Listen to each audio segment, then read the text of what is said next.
And hello, everyone. Welcome to Bishop Chatard High School as we bring you high school football on this Friday night here on IndianaSRN.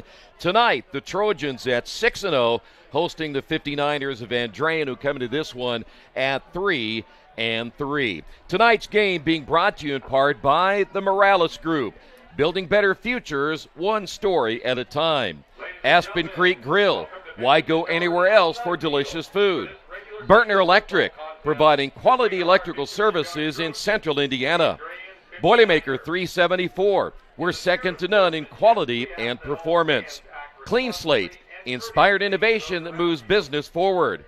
Piper Logistics, from warehousing to transportation and everything in between. And by Drumstick Dash 2023, move your feet so others can eat. Great to have you with us. A beautiful night for high school football. It is week 7. Troy Daragowski along with Craig Cox. We have a good one, I think, planned for this one here tonight. You have the number 1 team in 3A in all the polls and even in the Sagarin ratings in Bishop Chatard at 6-0, fresh off a big win on the road at Guerin Catholic. You have an Andrean 59ers team knocking off Highland last week. They played a tough schedule. They come in at 3-3. But let's talk about the elephant in the room already, and that is a couple of injuries to key players for Bishop Chatard, your quarterback and your running back. No, it is. It's a lot of firepower. I mean, you got Naden Ortega that's accounted for quite a bit on the ground. I mean, obviously he has 4 touchdowns with his feet and 9 with his arm. So, I mean, you take away 13 just in that one player, and then Riley Kinnett adds another 4. So, you know, you get to this junction of the season, I mean, injuries will certainly become to be a little bit of an issue. I mean, what you hope to do is that you can obviously navigate your way through those and being in a position, obviously heading into section where everyone's back healthy. Well, we'll talk about who will replace those 2 guys here in a couple of moments. You may remember, Coach, that you go back to last year when they lost to Cathedral. They ended up losing Van Vliet, their starting quarterback, and Aiden came in and played pretty well and actually gave them a couple of wins in there. So I shouldn't say they're used to it, but they've been here before. No, it is, and I think a lot of that just comes from program culture. It also comes from coaching.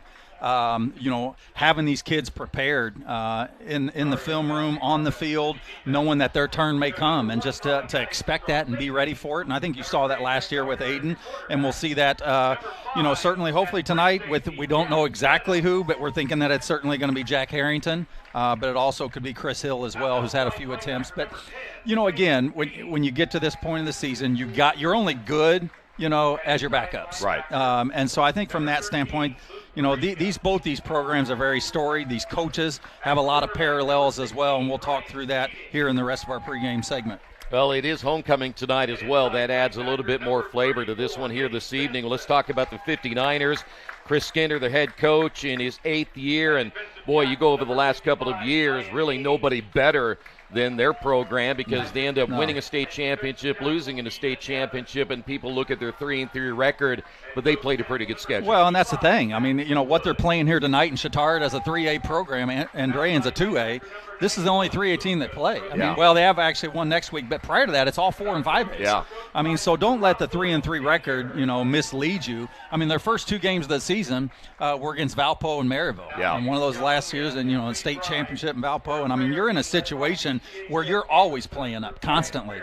And so they're in a position here where it's a solid program. You know, they've had 5 consecutive 10-win seasons. Yeah. That is almost unheard of on the high school level. Yeah, it certainly is. Well, we'll talk more about Andrean. We certainly want to talk more about Bishop Chatard and their 6-0 record as they get ready for this one here tonight. And believe it or not, we are only 2 games left after tonight in the regular season, and the tournament draw will be coming up on October the 8th. So we still have just a couple of games remaining, and then we will get rolling in tournament play. We're going to take a timeout. We'll come back in the pregame in just a moment. Hey folks, good to be with you for tonight's game. My name is Andy Simpson, and I'm a licensed IHSAA football official, and welcome to Friday Night Football, powered by IndianaSRN. On behalf of the 340 football officials, the IHSAA, the crew here at IndianaSRN, we hope you enjoyed tonight's game, and more important, don't forget to subscribe to the IndianaSRN YouTube page. As you're watching tonight's contest, I'm going to show you a few of our signals that will help you better understand the information we are trying to convey. Touchdown. Safety.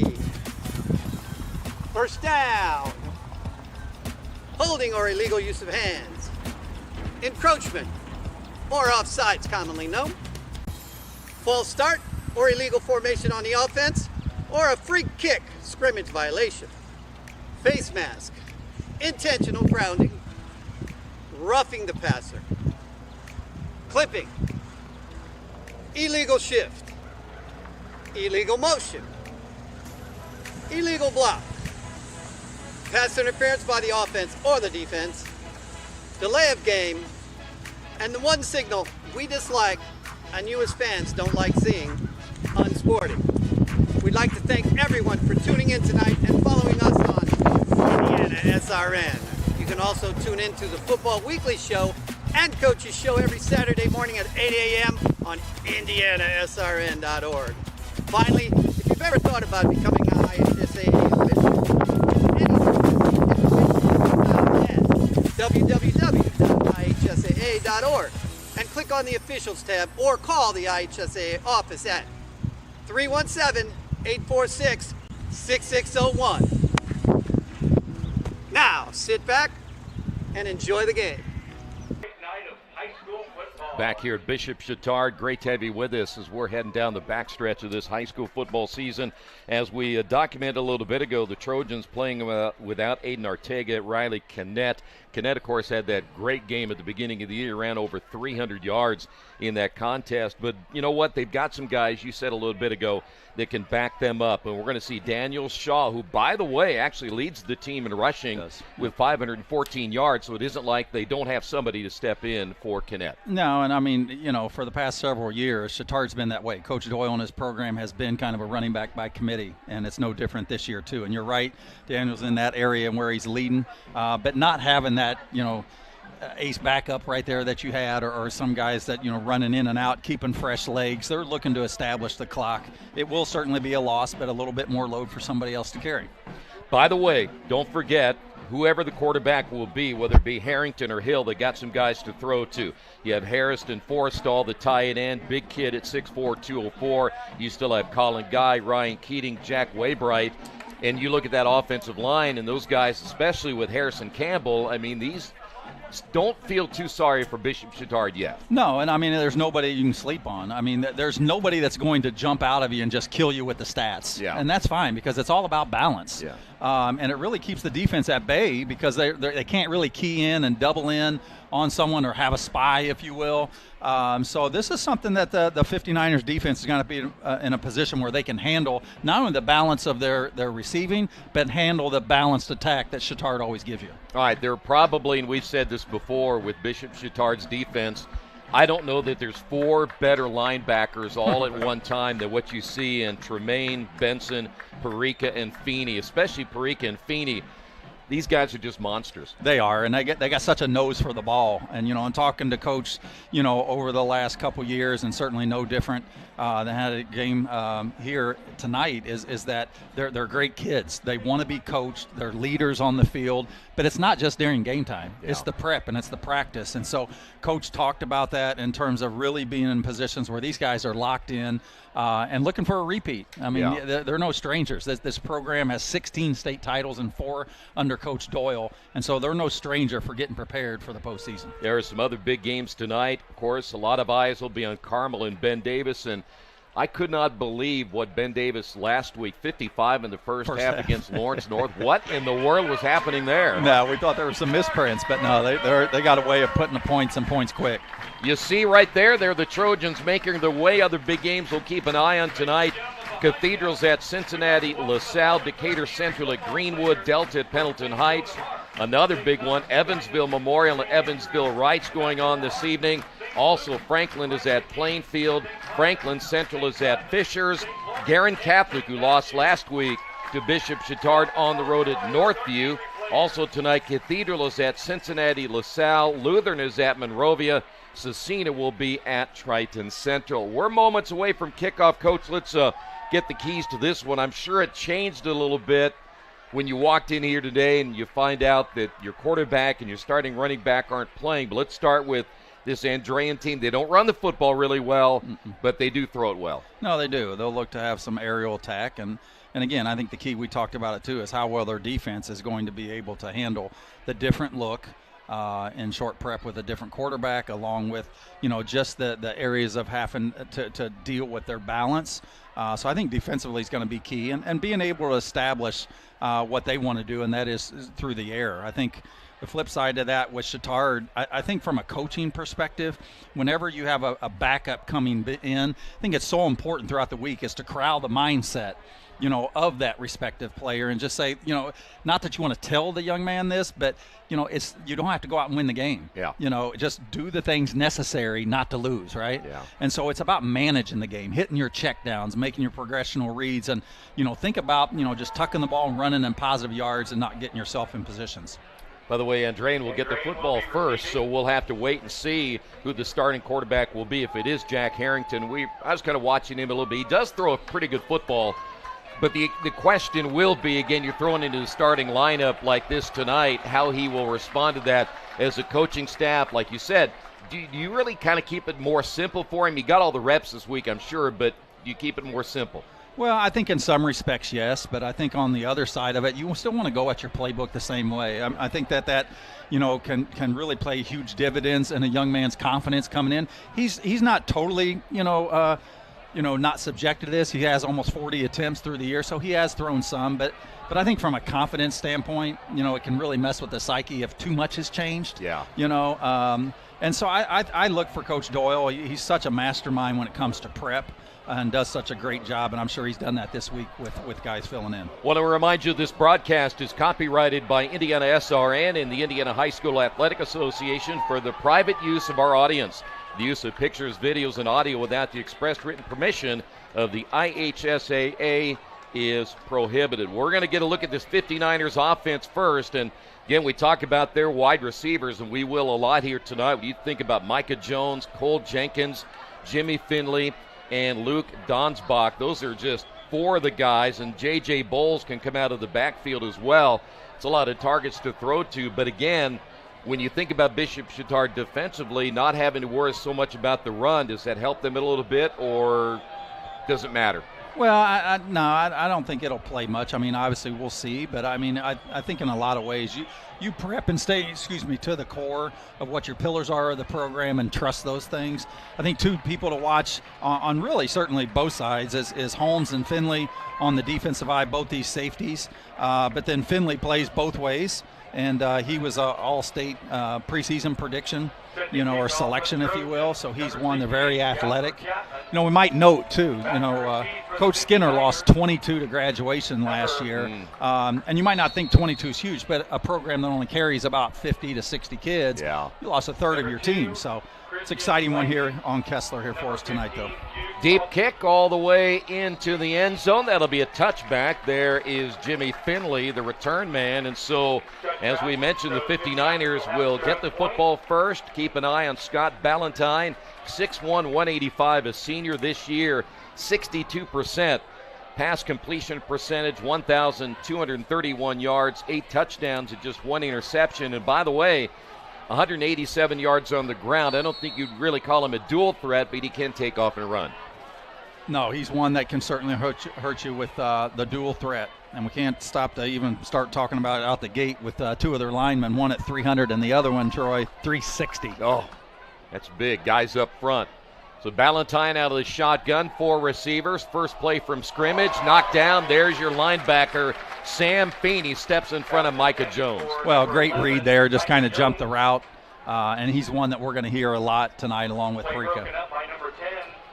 Feeney, he's 6'2", 205, yet he runs more like a defensive back. He's just that fast. They only play with a 3-man front, too, so they let those linebackers go to work. They do. It's 3-5, and they're in a position where they really do some really interesting schemes and how they read this and trying to stretch a lot of the short field pieces from their opponents. 2nd down and 10. They'll look to throw to the outside, in and out of the hands of the intended receiver, and it falls incomplete. Jaden Holmes, the junior, 5'10", 165, and all of a sudden it's 3rd and long.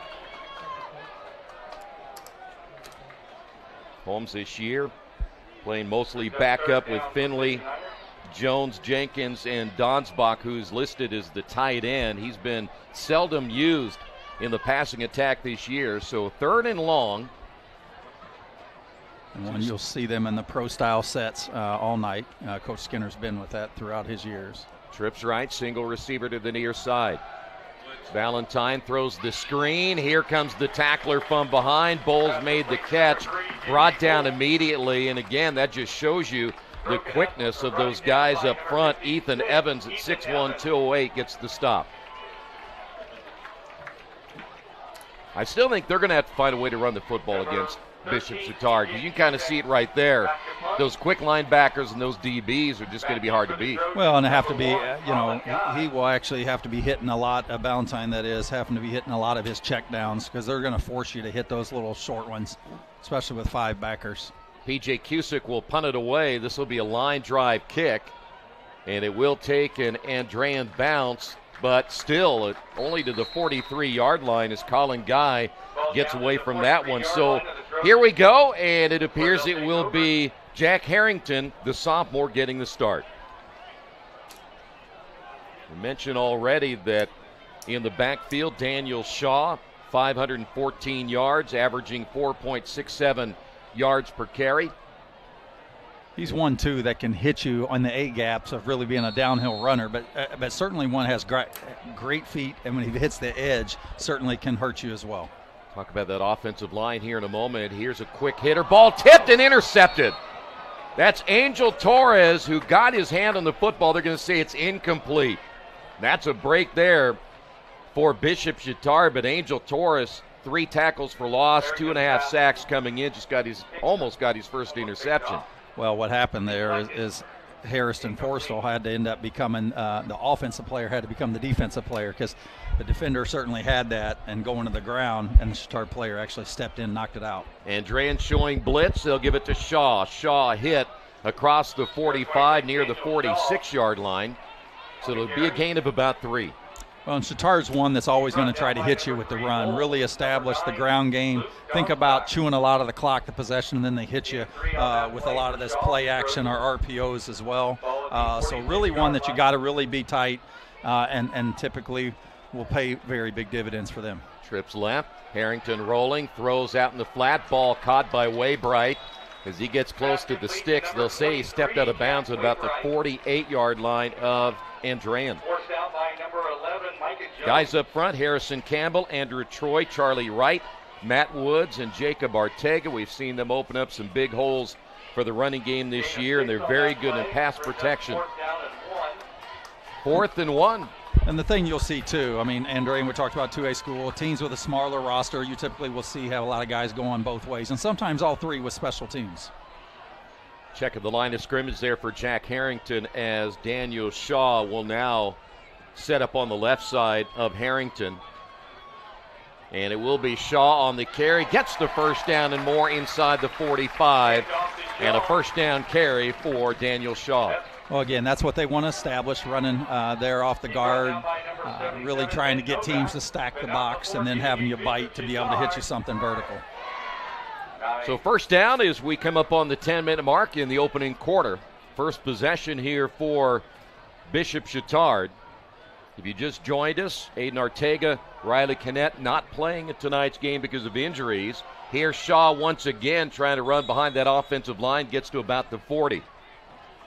Ezekiel Gray, Elijah Jackson, and Angel Torres up front.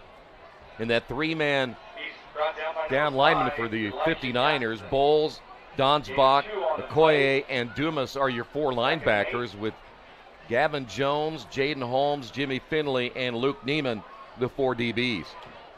2nd down and 8. Harrington now to throw. Quick hitter to the outside, ball caught, immediately brought down. That'll be Colin Guy on the reception. Jimmy Finley makes the tackle.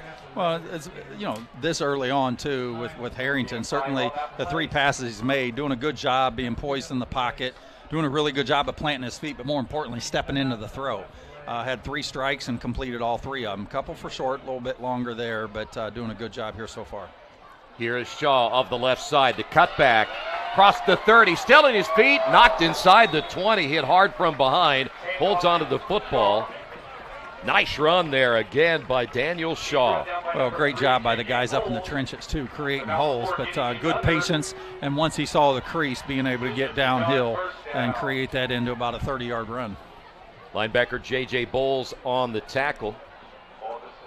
Quickly to the line of scrimmage now as Forrestall will set up on the right side as the tight end. Harrington rolls, throw near side. Hey, what a catch there by Colin Guy.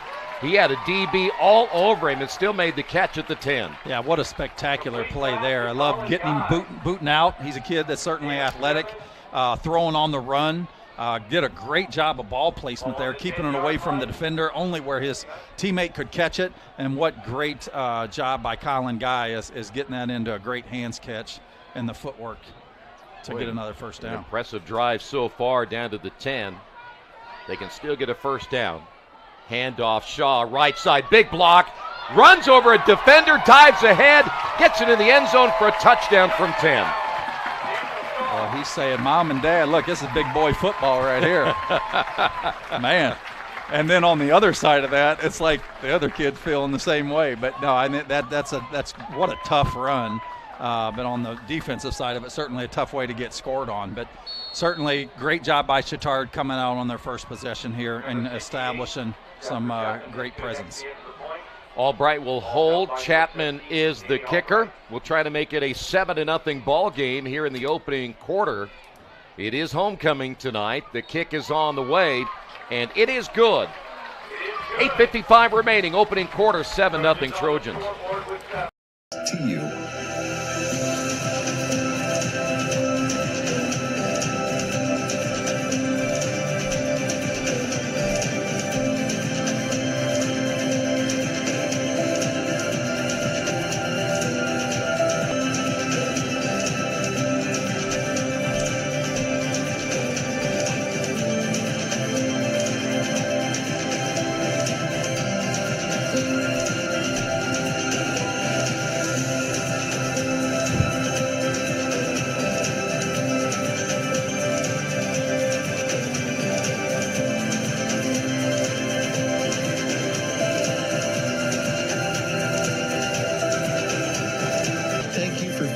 Standing with us, you are truly making a difference in the lives of our neighbors in need.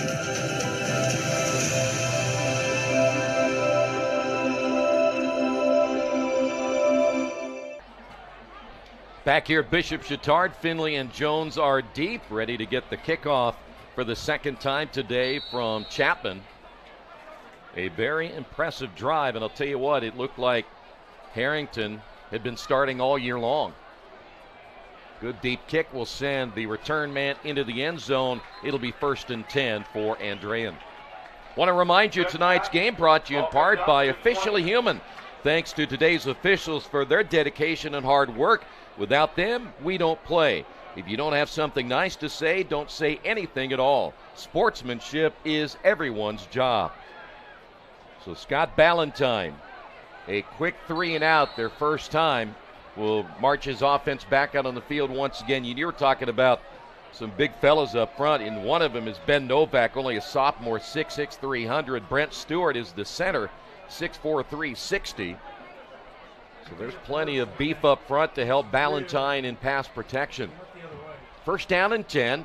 They'll look to run the football, and it'll be J.J. Bowles gets driven back, and anytime you have Feeney there, one of those leading the way, help make the stop. Gain of 3 on the play. When you talked about it earlier, Troy, it's certainly, you know, this 59er offense is not one that's known really to do a lot of the ground game, but they're certainly going to have to establish a little bit of one tonight to be able to find some of the balance. It might not be necessarily how it is with Chatard, but certainly if they want some success, we'll need to see some of that tonight. So it'll be 2nd down and 7, trips to the right. Ballantyne has one in the backfield. Here comes the pressure. Swing pass near side. Ball caught, nothing there.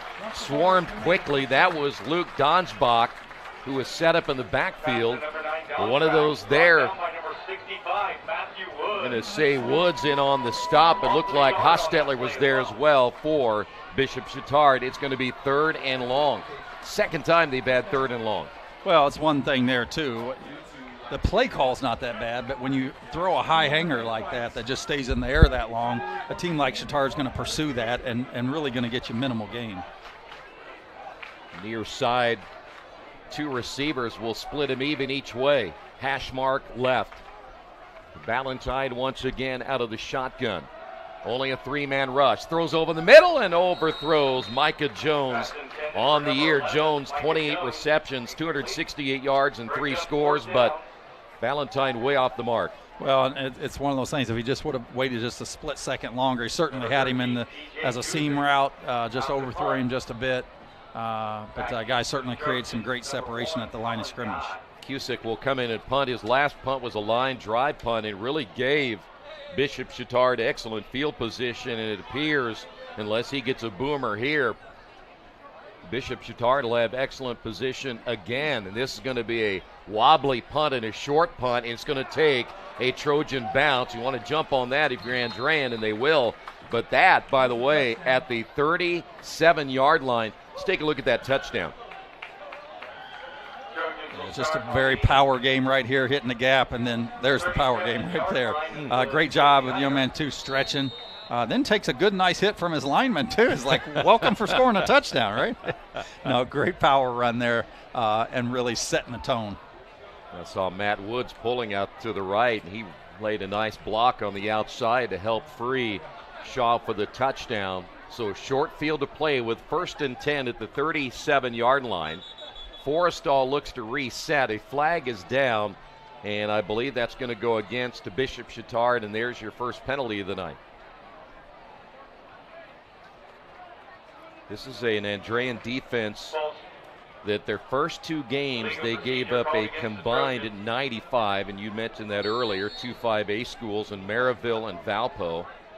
And then after that, the most they've given up was to Hobart. That was a 3-point loss at home. So it'll be 1st down and 15. Forrestall sets up to the left, handoff Shaw. Shaw, big hole again, gets a really big chunk of that back down to the 35. Well, the big fellas up front creating these holes, but the running backs are doing a great job of vision and reading that hole, getting downhill. Great positive first down yardage there. Under the 7-minute mark here in the opening quarter. Only the second time Bishop Chatard has had the football and already on the march. Andrean showing blitz.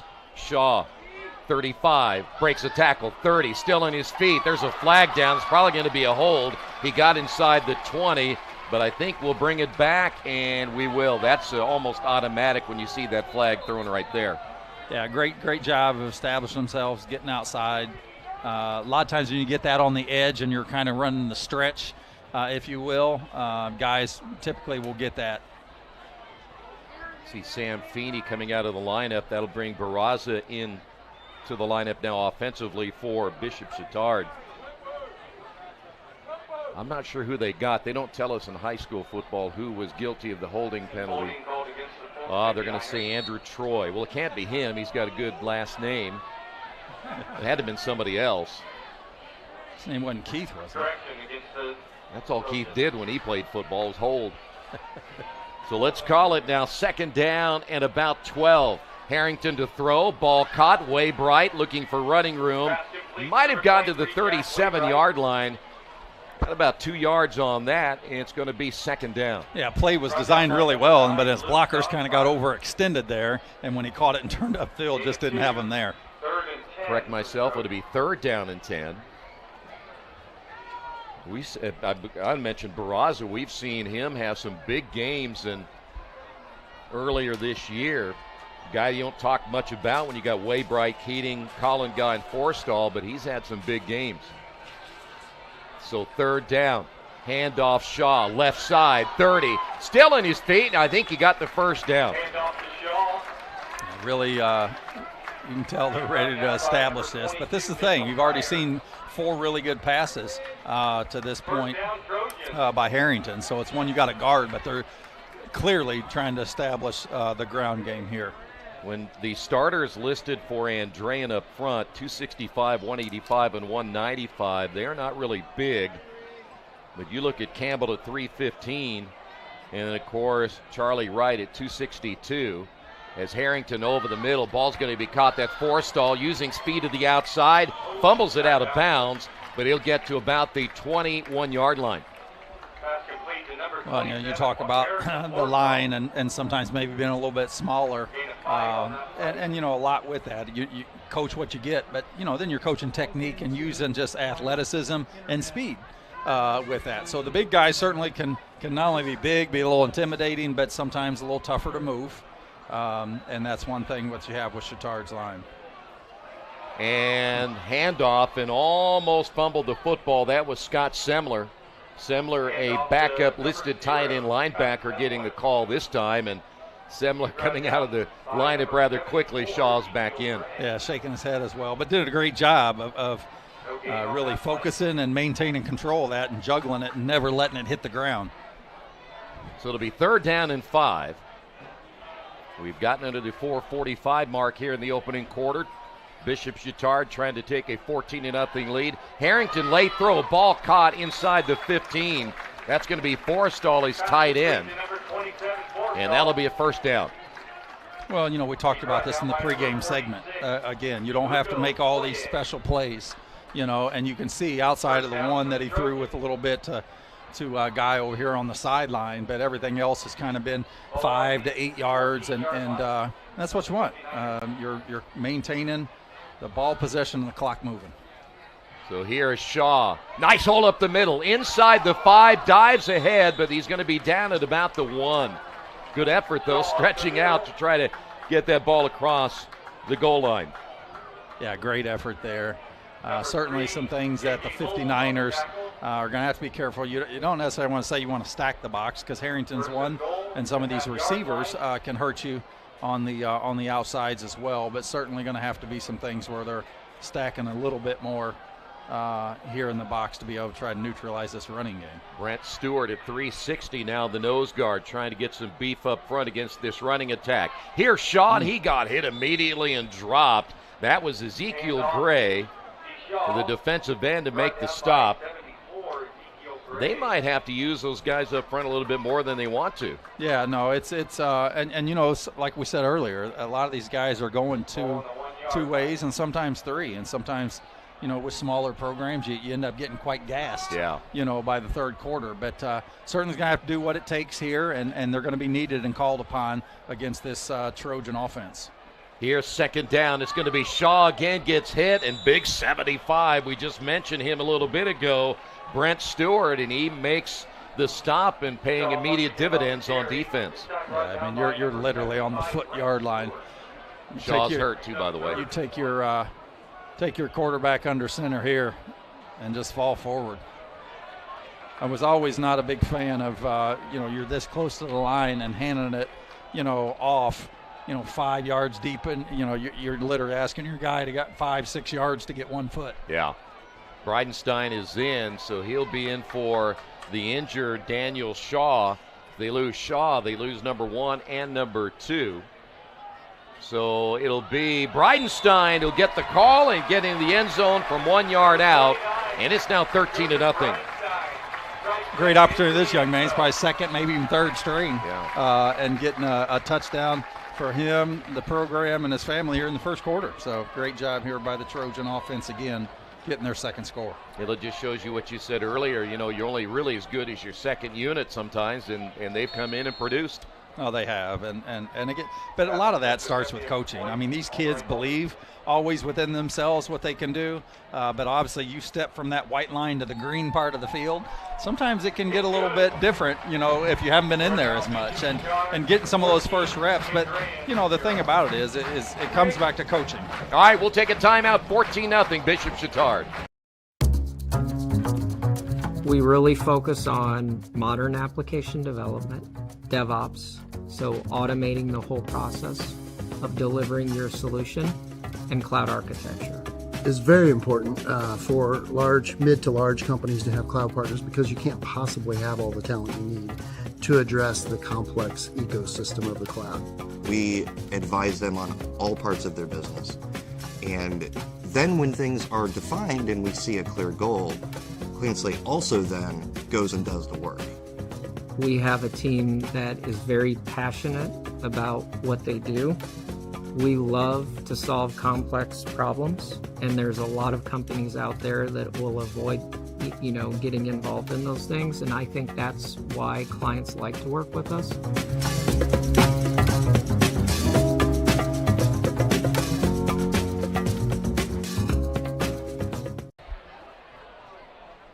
Back here at Bishop Chatard, 14-0 Trojans. Jones and Finley are deep. They have yet to get a return. This will be more of a line drive kick, and that will now go into the end zone and another touchback, so 3 in a row.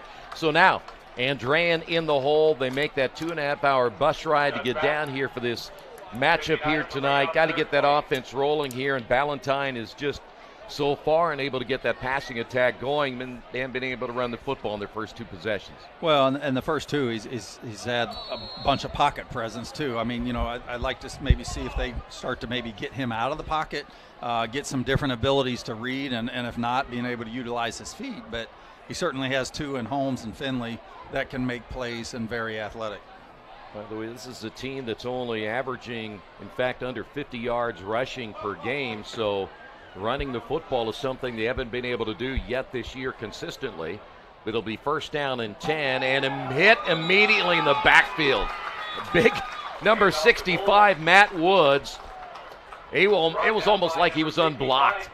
Well, that's when he shot the gap really quick, but great read there. And certainly backs aren't expected to get hit that immediate. This is the thing, is not only have they been very productive offensively, but really have had 2 3 and outs on the defensive side. So showing great presence on both sides of the ball. J.J. Bowles probably lucky he didn't fumble the football. They'll see a loss of 3. Ballantyne in the shotgun with 2 receivers to the near side. He's looking this way.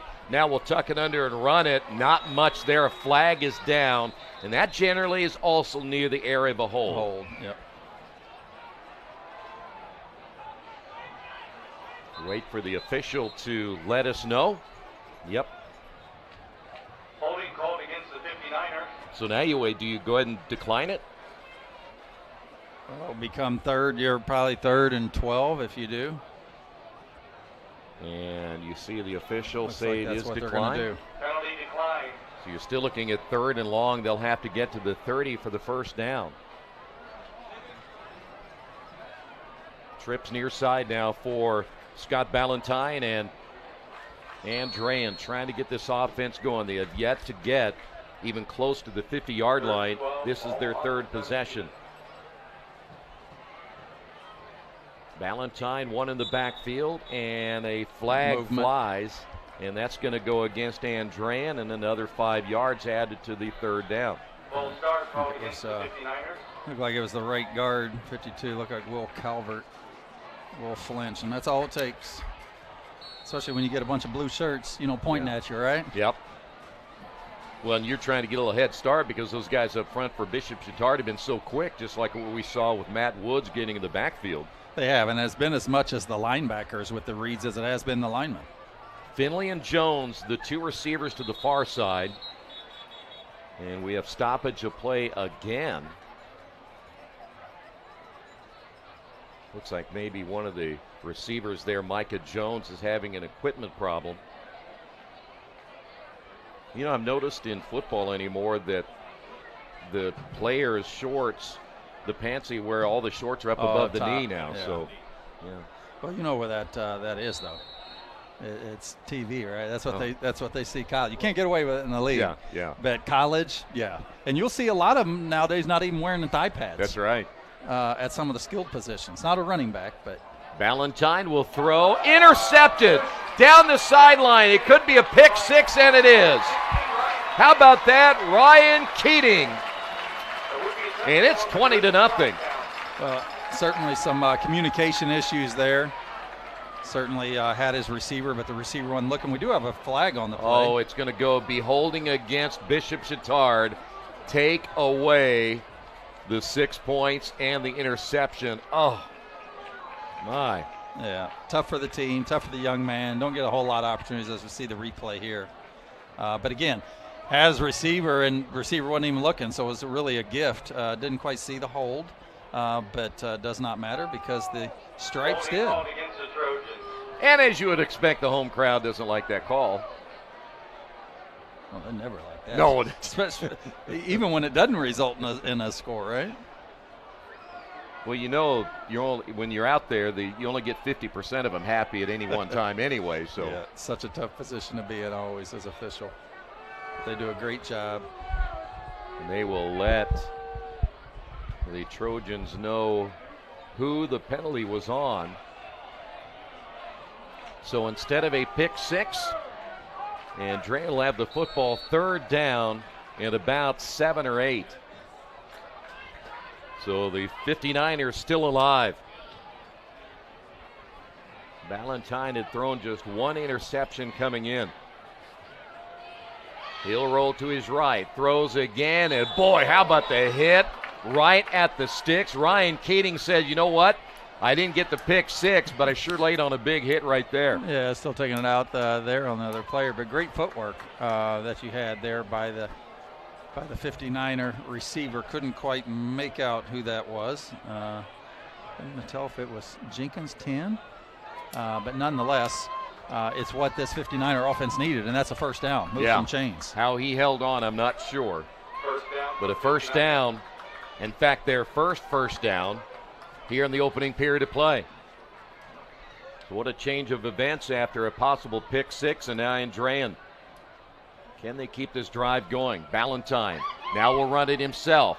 Gets by the one tackler at the 35-yard line. Coming in strong was Eddie Benson. And another good run. It's going to be 2nd down. Yeah, I like the play there by Valentine. Saw the pocket collapse. I've seen him 2 or 3 times do that. One was a penalty. The other one resulted in not much of a gain. But if you're getting that much penetration from this defensive front, and even the backers at that time, and you see the pocket collapse, tuck it and run and get positive yards. Jaden Holmes, one of 3 receivers now to the near side. 2nd down and 2. Valentine to throw again, looking left. Now he'll run it himself. Gets the first down, slides down at around the 43-yard line. Just enough for that first down. Well, again, great example there of just taking what the defense gives you, not trying to press and make the tight pass. Did a good job of reading there. Receivers were covered, and just tuck it and think again. Positive yards, and that's certainly what he got, moving the chains and getting a new set of downs. Senior linebacker Frank Meyer coming in for Bishop Chatard. He wears number 99. Should be the final play, or could be the final play of this opening period. Valentine, he does not have to snap it. There's a 1-second difference between the game clock and the play clock, and the 59ers will let it run out. After 1, Trojans lead it 14-0. We encourage you to follow us on Twitter at IndianaSRN. Find upcoming games, video highlights, and much more. Follow us now at IndianaSRN. Can't get to a computer? Then we've got you covered.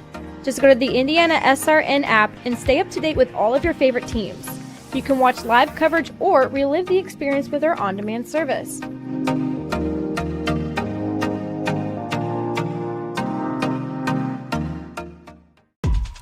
My name is Jay Jones. I'm the commissioner of the Heartland Collegiate Athletic Conference, and we appreciate you tuning in to tonight's game.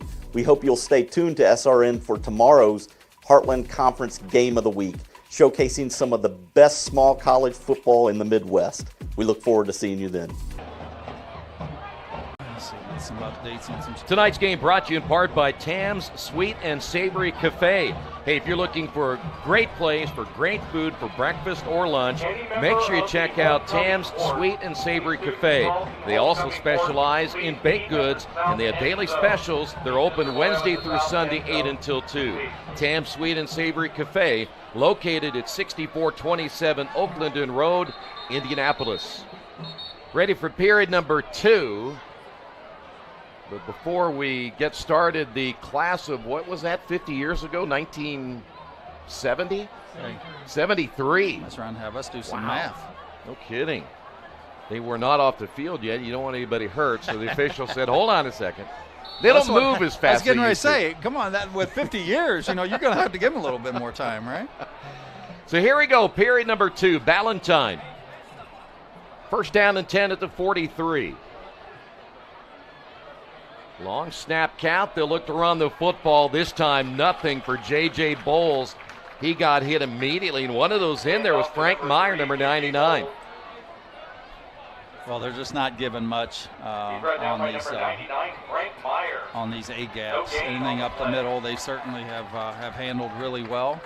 Hadn't seen much on the edge. There's only one time out of the 2 or 3 different quarterback keepers that Harrington has had. But so it'll be second down and 10. They'll say no gain on the last play.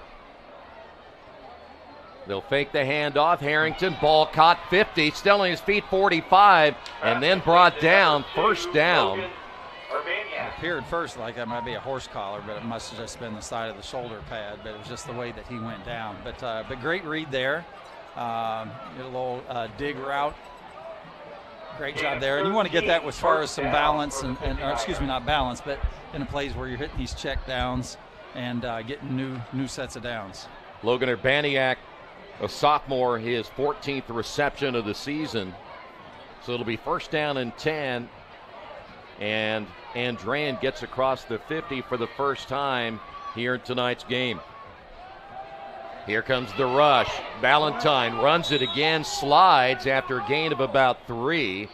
Crowd wanted a holding call. I think they were trying to go after Brent Stewart, the center. So it'll be second down and 7. We'll get you updated on some of the scores going on around, in fact, mostly in central Indiana.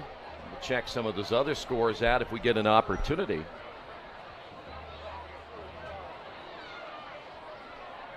Ballantyne back from the sideline as he brings the play in. Urbaniak, one of the 2 receivers, actually now 3 receivers split wide to the left. Hash mark right. Ballantyne over the middle. It was intended for number 11, Micah Jones. As that falls incomplete. And all of a sudden, third and long again. Third down and 8 for the 59ers. If you just joined us, this could have been a 21-0 ball game, but Ryan Keating had a pick 6 eliminated because of a defensive holding penalty. And so Andrean got extra life, and they keep the drive alive. But right now, the third time they've had third and long here in the first half. Urbaniak to the near side. 4 receivers, including Micah Jones, 1 of 2 to the left. And I believe Andrean wants to talk about it. So they will call a timeout. 10-19 remaining here in the second. Trojans lead at 14-0.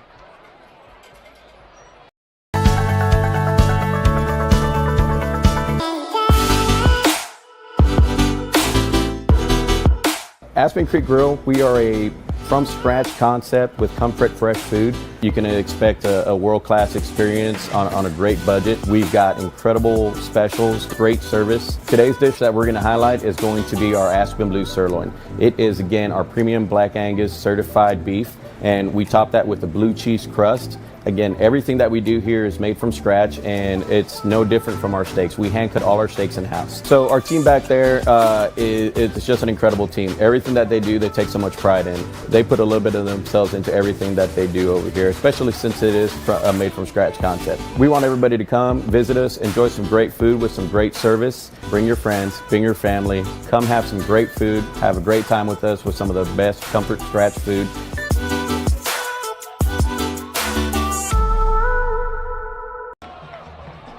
'59ers get the timeout. They're back out on the field. We'll try to update you on a couple of scores right after this play.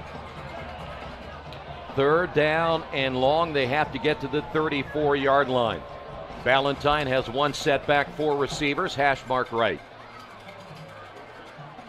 Valentine to throw. Here they come again. Here's a flag down. He goes down back at around the 45 thanks to linebacker Eddie Benson. And I think it's going to be another hold. The official calling it again. They kind of had the tackle before the tackle. Some scores going on in the area. A few that we don't have updates yet. We'll give you those as they come in. But Triton Central over Cecina 14-0 so far. Cathedral with Cincinnati LaSalle up 14-0 as well. Center Grove over Pike 20-7. Zionsville down by a touchdown to Brownsburg right now. Monrovia down 21-0 to Lutheran. Heritage, a little bit of a surprise, playing from behind against LaPel 7-3. Greenwood up on Decatur Central 14-7. All right, Colin Guy will be back to receive the punt. Line drive kick. It'll out-kick the coverage, but Colin will call the fair catch, and so they'll take over at around the 18-yard line. Fair catch. A few other ones. Westfield up 7-0 over Avon, and Warren up by 2 touchdowns over the Wildcats of Lawrence North.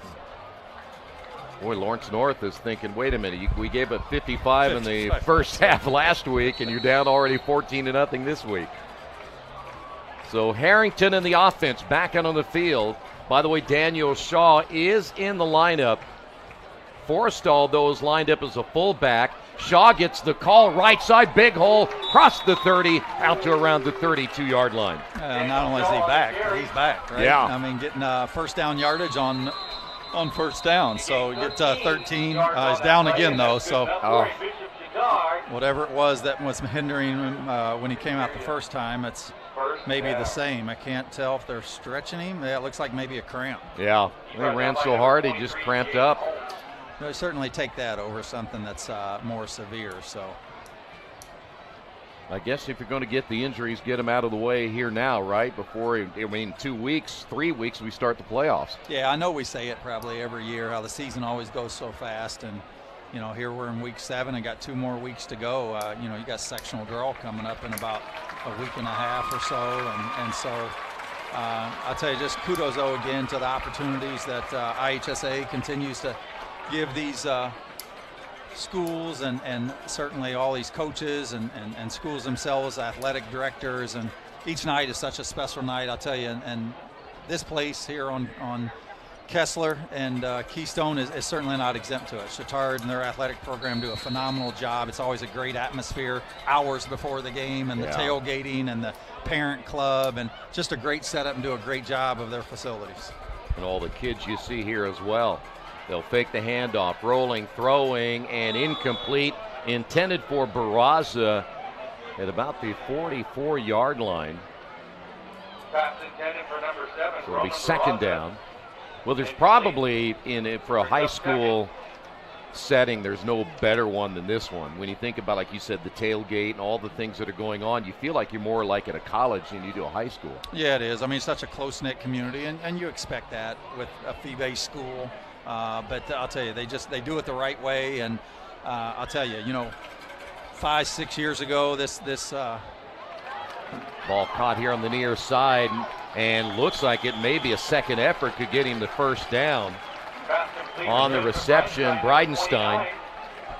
Yeah, 5-6 years ago, though. I mean, this the athletic complex, that Chatard has created here. 70% of this wasn't even here. I mean, you had the softball field, but football field was here, but not in the presence that it has now. And then the baseball, that turf field that came along with it, and again, just a great atmosphere. First down for the Trojans. Harrington to throw, fires, ball caught. Barraza makes the catch, first down and more. He's at the 35 and then brought down from behind. Otherwise, he may have scored, thanks to Jim Finley to bring him down, but another nice play by Barraza. Well, and I'll tell you, too, what Jack's doing, Harrington that is, I mean, he's given some great confidence to not only Coach Doyle, but the rest of his staff to know that if Ortega has to be out another week, or even longer, that you got a nice little backup. It's kind of feeling the Minshew mania here. Yeah. All right, it'll be first down. Handoff, second back through the hole. That'll be Bridenstine. Bridenstine's 5'7", 185. There you see Scott Semler coming into the lineup. You know, they really have another guy that could run the football if I know they don't want to. Parika could step in there if they needed him. Yeah, he ran it a few times, I believe, earlier this season as well as a big boy. Here to throw, and ball caught near side. It'll be Colin Guy. Still fighting for yardage. Looks like he got to about the near 26-yard line. Never gave up. There is Jaden Holmes, one of the couple of receivers there, or should say defensive players, in on the tackle. Well, and you know, Harrington show you too, again, his ability to get out of the pocket and be able to throw this on the run. And a lot of quarterbacks, let alone, you know, Harrington's a sophomore. Yeah. You know, being a younger one as well, just the mechanics look really nice. By the way, a quick snap, and he wasn't ready for it, and jumping on the football is Semler. Still, one of the few miscues we've seen. It has, and still one that's third and manageable. You know, you got, excuse me, I'm sorry. I was thinking it was third down. It looks like it's fourth that they have on the down marker. I was thinking it was third and going to be manageable. But again, you're kind of in a position where you go for this because you're in no man's land. It's too long for a field goal, and punt really doesn't give you that much. Might give you 15 yards, you know, even if you don't get this. So certainly kind of a four-down territory. Have to get to the 24. Harrington looking to his right. Ball is tipped and intercepted. And a short return to about the 34-yard line. That's certainly a situation you don't want to happen on offense, but if you're going to give one up like that, probably not the best of reads at that time, but you really didn't lose a whole lot. They're still at their own 33-yard line. Myers makes the interception. Getting the tackle was Forrestal, so the first turnover tonight for Bishop Chatard, and Scott Ballantyne back out at 7:31 to go here in period 2. This is an Andrean offense this year, scoring at 22.5, giving up just 25, and that's thanks to the defense they've played since September 1st on. 3 of those games they've given up just single digits. Ballantyne again sets to throw. Now looks to run. Feeney right behind him, and this one thrown away at the last moment by Ballantyne. He had to have felt Feeney coming on his heels. Yeah, and smart decision. One that you would expect out of a senior. Gets out of the pocket, trying to make something to happen with not only his arm but his feet, and didn't have anybody. He's out of the pocket and didn't want to take the sacks and lose 5 or 6 yards, so he just basically throws it out of bounds and maintains the line of scrimmage. So the 59ers now at second down. 2 receivers to the near side. One of those is Urbaniak. He'll be in the slot. Ballantyne, long snap count once again. He will hand it off, and boy, I tell you what, nothing there for Bowles again. He was hit immediately. And guess what? Number 99, Frank Meyer, was one of the first ones in there. Sam Feeney as well. Well, and they haven't, again, we've talked about they're not really a big running team. However, any type of positive yardage that they've gotten on the ground has certainly been to the edge. It hasn't been through the A gaps or up the middle. By the way, how about the play of Frank Meyer, not even listed on our 2-deep, and he has come in and played well here in the first half. He, though, has come out of the lineup. Definite passing down here for the 59ers. Ballantyne once again, long snap count, throws and almost intercepted. That was Zach Garner in and out of his hands, and it'll be 4th down and 10. Well, and Ballantyne that time just got a little bit anxious, didn't have a lot of pressure, kind of threw it a little bit too quick. Kind of had his receiver on a slant route, but threw it just a tad bit too soon. By the way, our officials tonight, Byron Davis, Eric Gibson, Tim Sullivan, Chris Thompson, and Dean Vinson. I want to thank all of them for being our officials here tonight. This Colin Guy back to return. Hadn't had a chance to return any yet. Doesn't look like he's going to get this one either. That was a bad snap, too. Now, that touched an Andrean player, but Bishop Chatard's going to have excellent field position at about the 48-yard line. So far tonight has not been a good night punting for Cusick. But now the question is, can Bishop Chatard take advantage of it? See Harrington back out once again. We'll have his halftime stats. In fact, Keith Myers will be our halftime host. A night off, and yet he's here. What a trooper. Yeah, you guys got about 6:27 on the clock, so you got time to get your popcorn ready for that. Hand off, and on the carry will be Semler. Semler, hard runner, down to about the 46. Scotty Semler.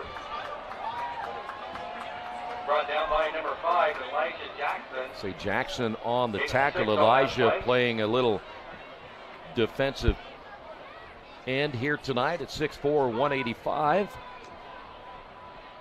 Has 6 tackles for loss coming in. Second down and 4. Here is Semler, right side, and bulls his way past the first down marker down to the 40-yard line. Semler not running like a linebacker or tight end. Looks like he's been there before. No, and these guys relish that opportunity too. We talked about Andrean, where these guys play a lot of 2- and 3-way. With Chatard, you don't get it quite as much. Bigger roster, kind of keep you on one side of the ball, but some of these players have an opportunity to do so. Daniel Shaw, right side, big hole, 30, 25, 20, foot race to the end zone. He's brought down inside the 5.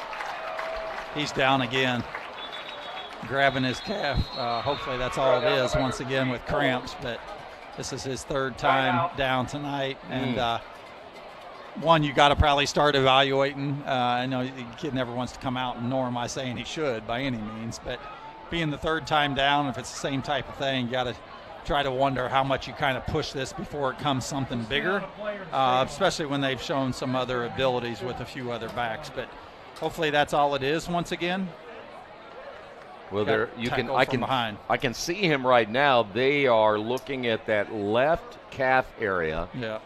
But it doesn't look like, at least from our standpoint, you can tell that it is a cramp. Doesn't look like a cramp, yeah, because before that him stretching. Here they don't. They will get him up on his feet, though. That's tough. By the way, credit J.J. Bowles of Andrean for running him down from behind, but that's tough when you get brought down from behind sometimes, how your body configurates, and because you're not expecting it, number one. No, great point, Troy. And quite a lot of times, too, it's the result of what we got here, whether it's something minor or just injuries in general. Sometimes you'll see the horse tackle, but you're right. When it's unexpected, you're going down in an odd, and body gets contortionized a little differently. And so just hope that he's walking off on his own power, as you see there, but certainly hope that he's one that is available for the second half. Well, I'll tell you what, if not, he can probably take the rest of the night off the way some of these other guys are running the football. Yeah, I mean, they've clearly established that. We talked about that in the pregame segment as well. They've kind of been that way on the receivers end. They've been a running back by committee without Riley Kinnett tonight, but they got 2 other guys that have even illustrated some sustainability here for this Trojan offense. So first down, football is at the 3-yard line. That'll be Forrestall in motion, resets to the left. They'll hand it off. Big hole up the middle, and grinding his way will be Bridenstine for the score. That's his second touchdown. Yeah, feeling good about that.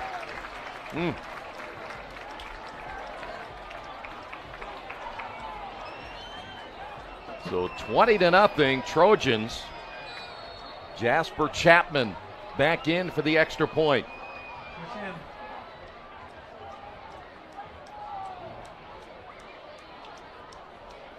Good snap. The kick is good. 5:13 remaining. Period 2. Trojans on top, 21-0.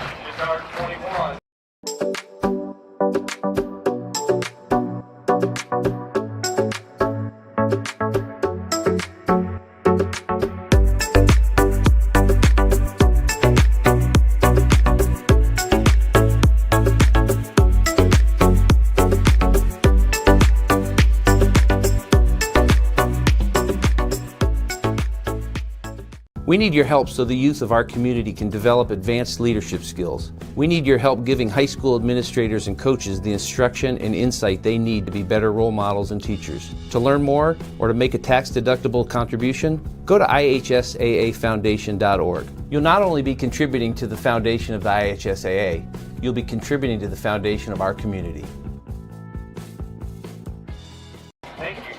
Tonight's game brought to you in part by Wheeler Mission. Move your feet so others can eat. Be a part of the Drumstick Dash on November 23rd beginning at 9 a.m. You can either run or walk. For more information or to sign up, go to drumstickdash.org. What are you doing on November 23rd at 9 o'clock? I'm just trying to wonder what I might be doing on October 1st. So I take I'm going to be getting ready for some Thanksgiving, I guess. Yeah, but you're not running, I take it? I'd like to. You say it's the 23rd? Yeah. Bright and early? Oh, I can do early. Line drive kick. There will be a return. First time Andrean gets a return across the 20 and out to the 25. There's a flag down. Micah Jones on the return. Flag on the play. Brought down by number 22. Might have us another penalty against the 59ers, and we will. Block on the back called against the 59ers. Hear the public address announcer calling it the block in the back. Going to take another look at the score. Bridenstine, his second touchdown of the night. Well, a lot of what Buff has done tonight is just what you saw there. It's just the power game. Really running right up off your guards and looking to establish the physicality. So the penalty marks it back to the 15-yard line. At the 15, the 59ers. Well, they really need a drive right here, get something going. If they don't, Bishop Chatard is going to have excellent field position again. Valentine will hand off. It'll be Bowles over the left side, across the 20 out to around the 22. Flag on the play. There's another flag.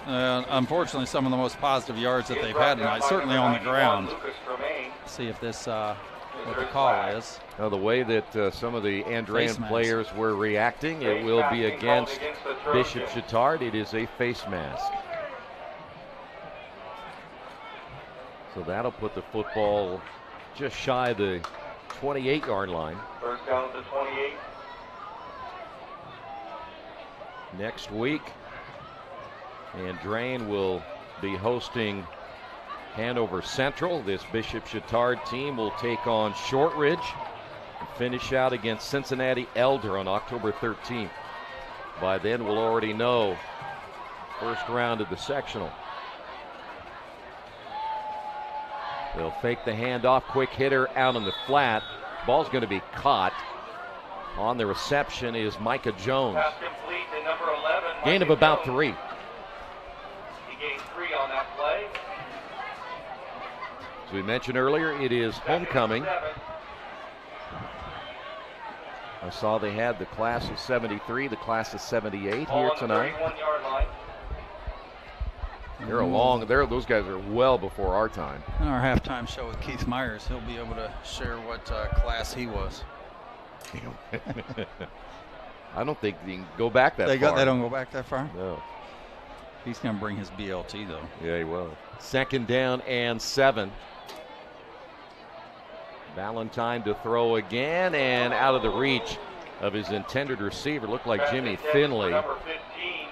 Well, there's been 4 or 5 times where he's actually had his receiver where he probably wanted him. Ball just hadn't quite been at the placement points of where his receivers would like him. But nonetheless, brings up 3rd and 7 here.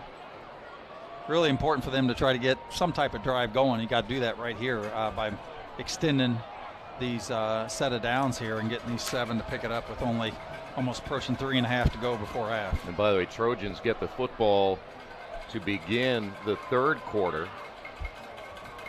Right now, the Trojans showing blitz off that right side. Valentine, here they come.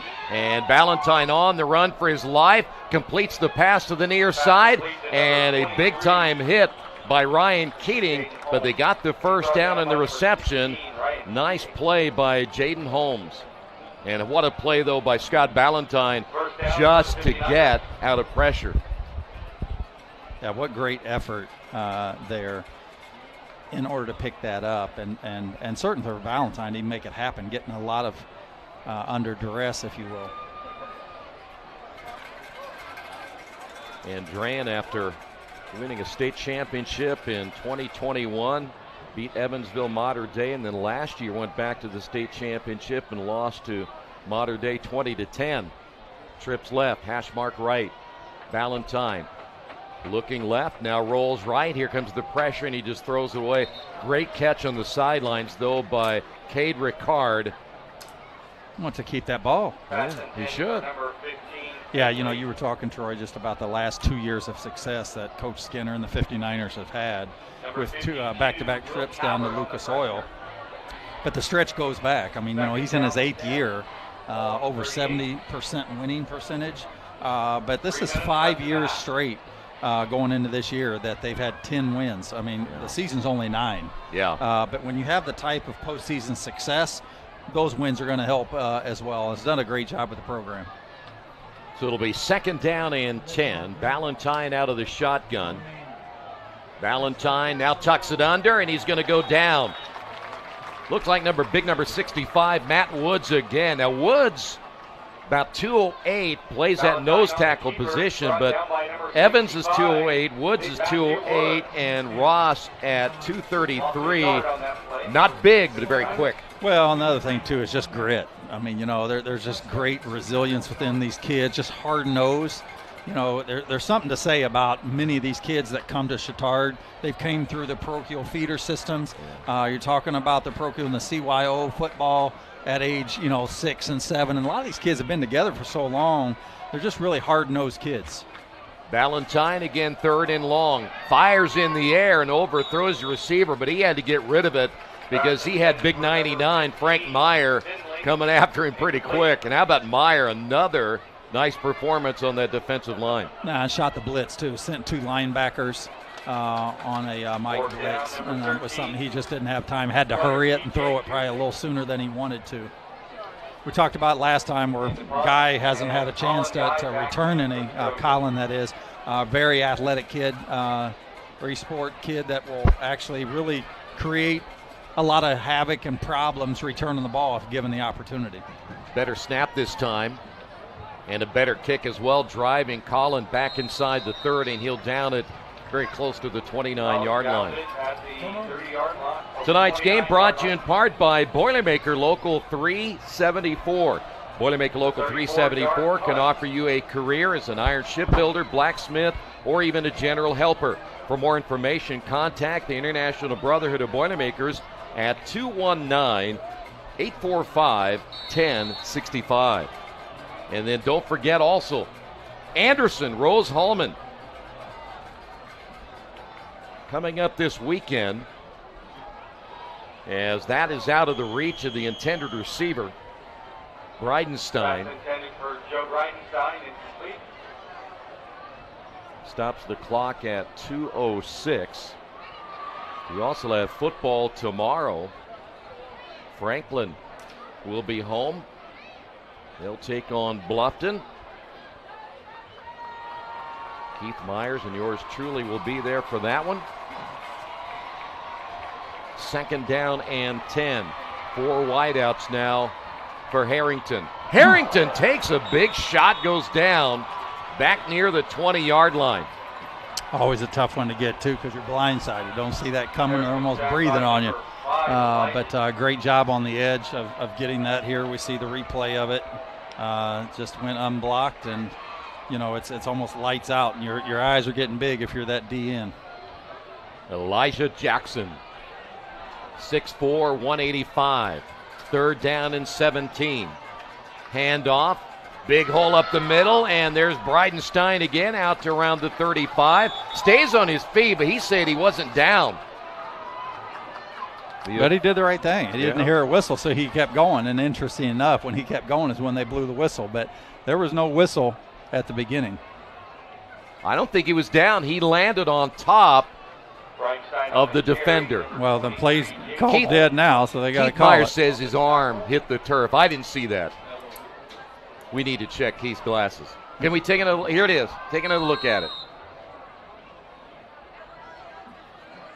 No, he's not down. His elbow never hit the ground.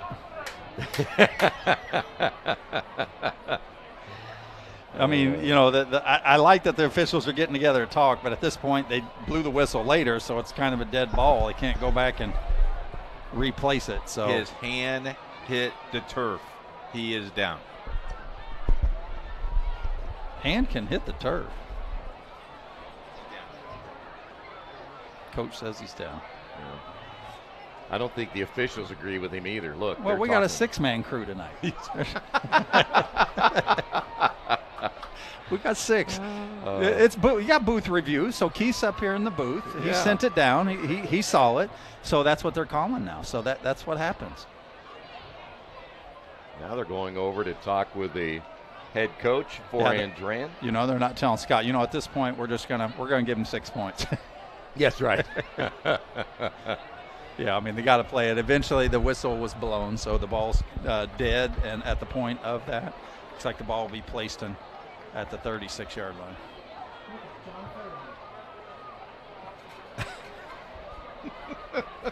We won't tell you what our producer just said.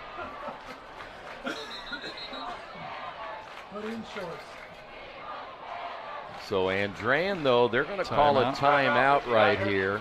So we'll take a timeout as well. 1:01 to go. 21-0 Trojans.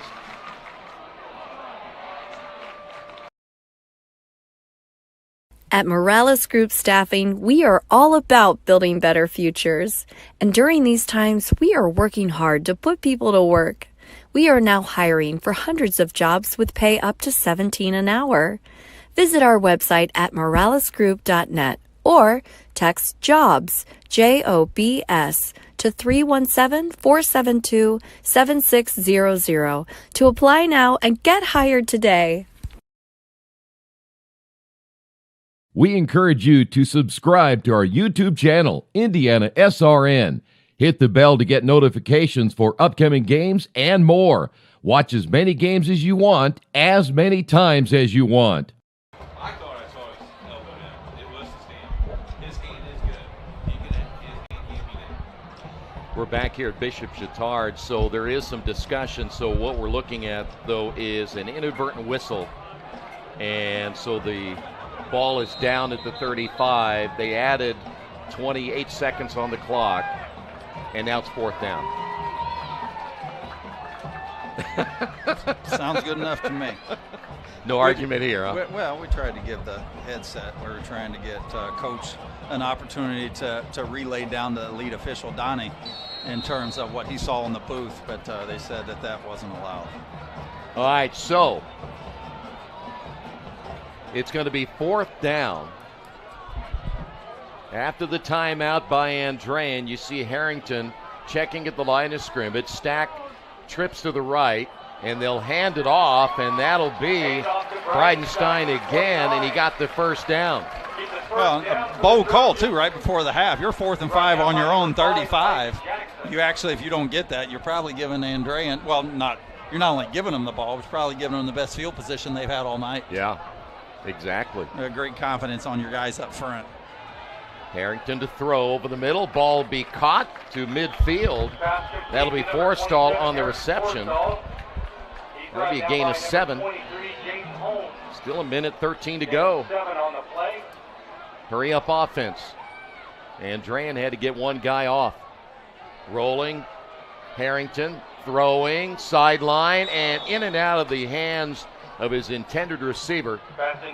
And again, even though it's incomplete, I love the ball placement. I love it to the outside. Wasn't quite exactly where he needed it to be to make the play, but what I do like is if he can't make it, nobody else can. Yeah. So really good job again there by Jack and his ball placement. I really like him. I mean, he almost shows as much confidence throwing the ball on the run as he does in the pocket. Yeah. That was Barraza, the intended receiver. It'll be 3rd down and 3. And you got single coverage down here on Guy. And he's where going at him. him. Looking. Yep. Has him. Ball is short, and it's going to be caught at the 25. Flag is down. That ball would have been thrown on stride, would have been 6. But what a great job by Colin coming back here despite some of the hand action that he was getting there from Finley. And keep in mind, Finley's a preseason All-State selection as well. So Colin made a great job and almost high-pointed that ball as we see the replay here. Yep, there it is. Pretty easy call for the back official, and so it'll be first down. Still 55 seconds on the clock here for Bishop Chatard. Football spotted at the 22, trips right. Bridenstine in the backfield gets the call and will be brought down after a short gain. First one to grab hold of him, it was J.J. Bowles, and now Bishop Chatard will call a timeout. Want to remind you again, tomorrow we have college football. We'll be down in Franklin. There you see it right there as Franklin will try to get their first win of the year, taking on Bluffton. That is a 1 o'clock start time, pregame. Rose-Hulman will be at 2 o'clock, coming up tomorrow as well. So we have HCAC football on a Saturday. We were off last week. And now the conference season is underway. It's going to be interesting. I don't think there's any real big dominating teams in the conference, but Mount St. Joe pretty good. So after the timeout, Trojans trying to put at least another 3 on the board before halftime. Again, Keith will have a special guest coming up at halftime. We'll run down some of the scores. And now here we go. 2nd down and 7. Still got a couple timeouts to work with, Trojans here. Bridenstine will stay in as the lone setback. Harrington, quick hitter out in the flat. Ball caught. It'll be way bright to the outside at the 10. The cutback and down near the 5-yard line. They'll actually mark him at the 4. Looks like they're not going to use it. Clock will stop to get the ball placed. Here's the clock's getting wound. Trips left. You know they called this when they got the timeout. If we get this, we'll do this. And they'll give it off to Bridenstine. Got hit immediately and brought down. Yeah, now they'll get a timeout. Hand off to Bridenstine. That was Okoye, the inside linebacker, getting the stop. And there's your next timeout. Still got one to go. Right down by number 46. Well, this would be big here. In fact, if you look both ways, the 59ers, if they can get a stop, maybe even just give up the 3. But boy, if you give up a touchdown, you go into the locker room down 28-0, and Bishop Chatard gets the football to begin the 3rd. Could be a really, really long second half. Well, as a program, you love to be able to kind of get these double hitters where you get the ball to close a half and get it to start the half. And, you know, it's very few times that you see too many teams that will take the ball. Most will defer. But this is a prime time of it actually being to where they are able to try to get 6 here and then get the ball, as you indicated, Troy, to start the 2nd. Well, right now, you think about Bishop Chatard without Ortega, without Canet. They have not missed a beat on offense so far here tonight. Well, I think, too, if you know, I wouldn't be surprised here at all that they possibly run the ball still with 1 timeout, as much as success as they've had on the ground. Bridenstine and a whistle. Movement. Yep. Oh, not interesting enough, took another timeout back to back, which is their last one. Something that Coach didn't like that he saw, and got it called pretty quickly. Oh, he pointed towards Chatard, but then the announcer said timeout Andrean. So. Yeah, I was watching Byron Davis. I thought he was going to point, but he did point toward Andrean. Yeah. So they apparently saw something that they didn't like on that side of the football. Oh, they had 10 guys on the field. That's why. That might be something you don't like to see. So Andrean was down 1. That could have really been a tough one there for the 59ers on that defense. Speaking of 10 guys on the field, that's what happened last week with Notre Dame, right? Yeah. They said the last 2 plays of that against Ohio State, they had 10 guys on the field on both those last 2 plays. So, you know, I think you ought to do in football is if you end it with a penalty, you ought to take a player off. And so be like hockey, you got to play shorthanded or, you know, power play. So that'll teach you to hold and stuff, right? Yeah, bring hockey into football and have a penalty box. You get so many penalties, you got to go in the penalty box. That's right. All right, second down. Handoff will be Bridenstine over the right side, breaks a couple of tackles, still on his feet, gets into the end zone thanks to a big push by his tight end Forrestall and Charlie Wright. Can you give assists in football? Yes, because he got a couple of them. We're talking about bringing hockey into it, and we can bring basketball into it. That was definitely assist. Hard run by way, but I mean what a fantastic job by the team in getting that push to score. And he's a hard guy to bring down anyway, but nice to have the assist from behind. Here's Chapman, who's had an active night.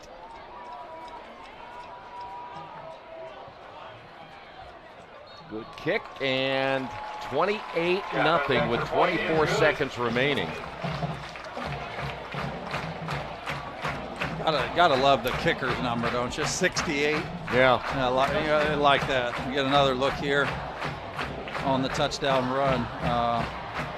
Great job of just battling, but then he gets about 3 teammates. What was it? 62 actually picked him up by his shins, lifted him in there. Full deadlift. Great job. Yeah, that was Charlie Wright, the center. So he snaps the football, gets behind the running back. He lifted him up. Give him a little more help. So 28-0 here in the first half. We remind you again, we'll have a halftime guest, and we'll bring our statistician in as well. He'll run down the first half stats for us.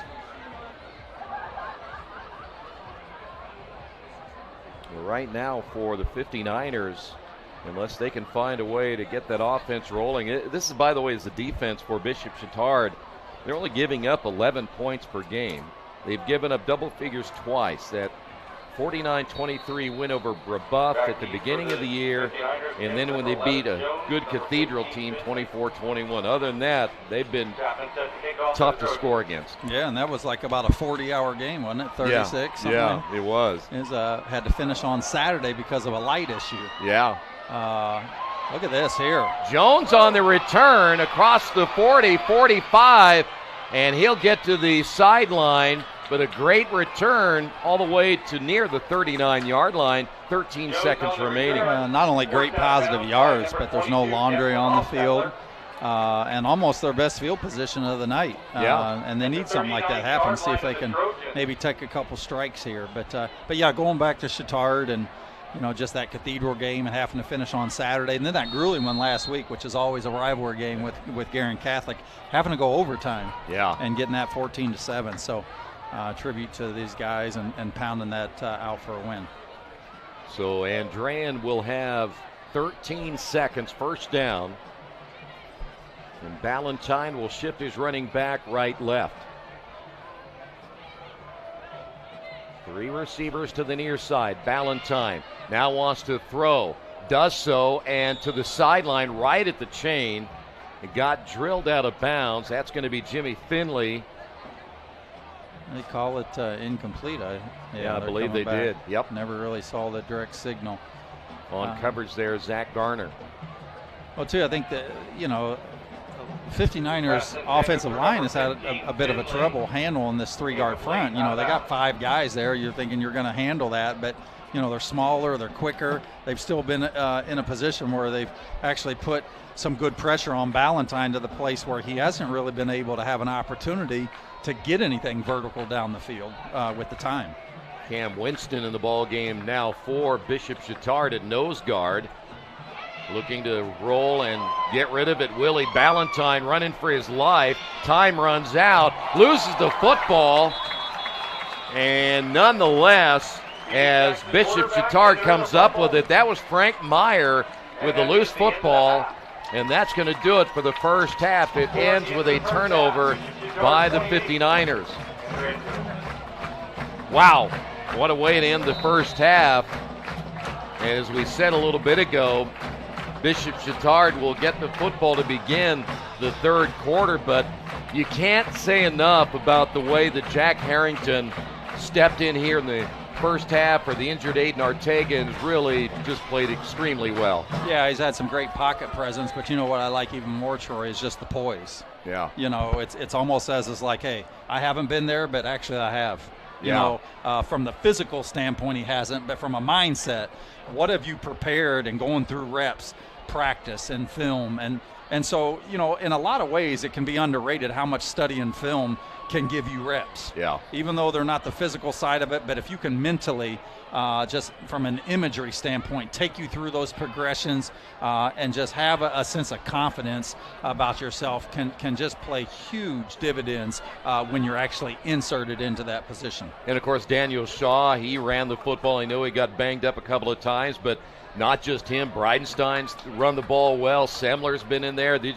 Everybody's really stepped up. They have, and I think the thing is, too, you know, being up 4 scores here at halftime, you know, the coaching staff's probably in a good position with Riley Kinnett already out to where they might be in a position where they don't even have to bring Shaw back. Yeah. Which would really be big because it's one next week, too, they could probably afford maybe not to use him as well and get him right for the last game in sectional. And, of course, defense, we talked about the 4 linebackers, but those guys up front, and especially the way that Frank Myers come in and played, those guys have just been stellar. No, they have. I mean, this front 3 has been great, but it's not only that. It's just the front 7. I mean, these linebackers have done just as much as the line has, and so and that's the different scheme that Doyle will give you too, and the look of that. They really manage it well and keep everything underneath them. It has been a great performance from the Bishop Chatard standpoint. On the other side of the football, Andrean's going to have to find a way to get that offense rolling, but so far that has not been the case. As we said already, it's been a defense that has really clamped down on the running game here tonight. It is not only homecoming, a full moon here tonight as well. But we will head to our halftime update in a moment. Chatard on top, 28-0.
Well, full moon, homecoming, and the homecoming king in 1986, Mike Harmon is with us. I was a sophomore in college in 1986, but I appreciate that. I try. And I was not the homecoming king in '84.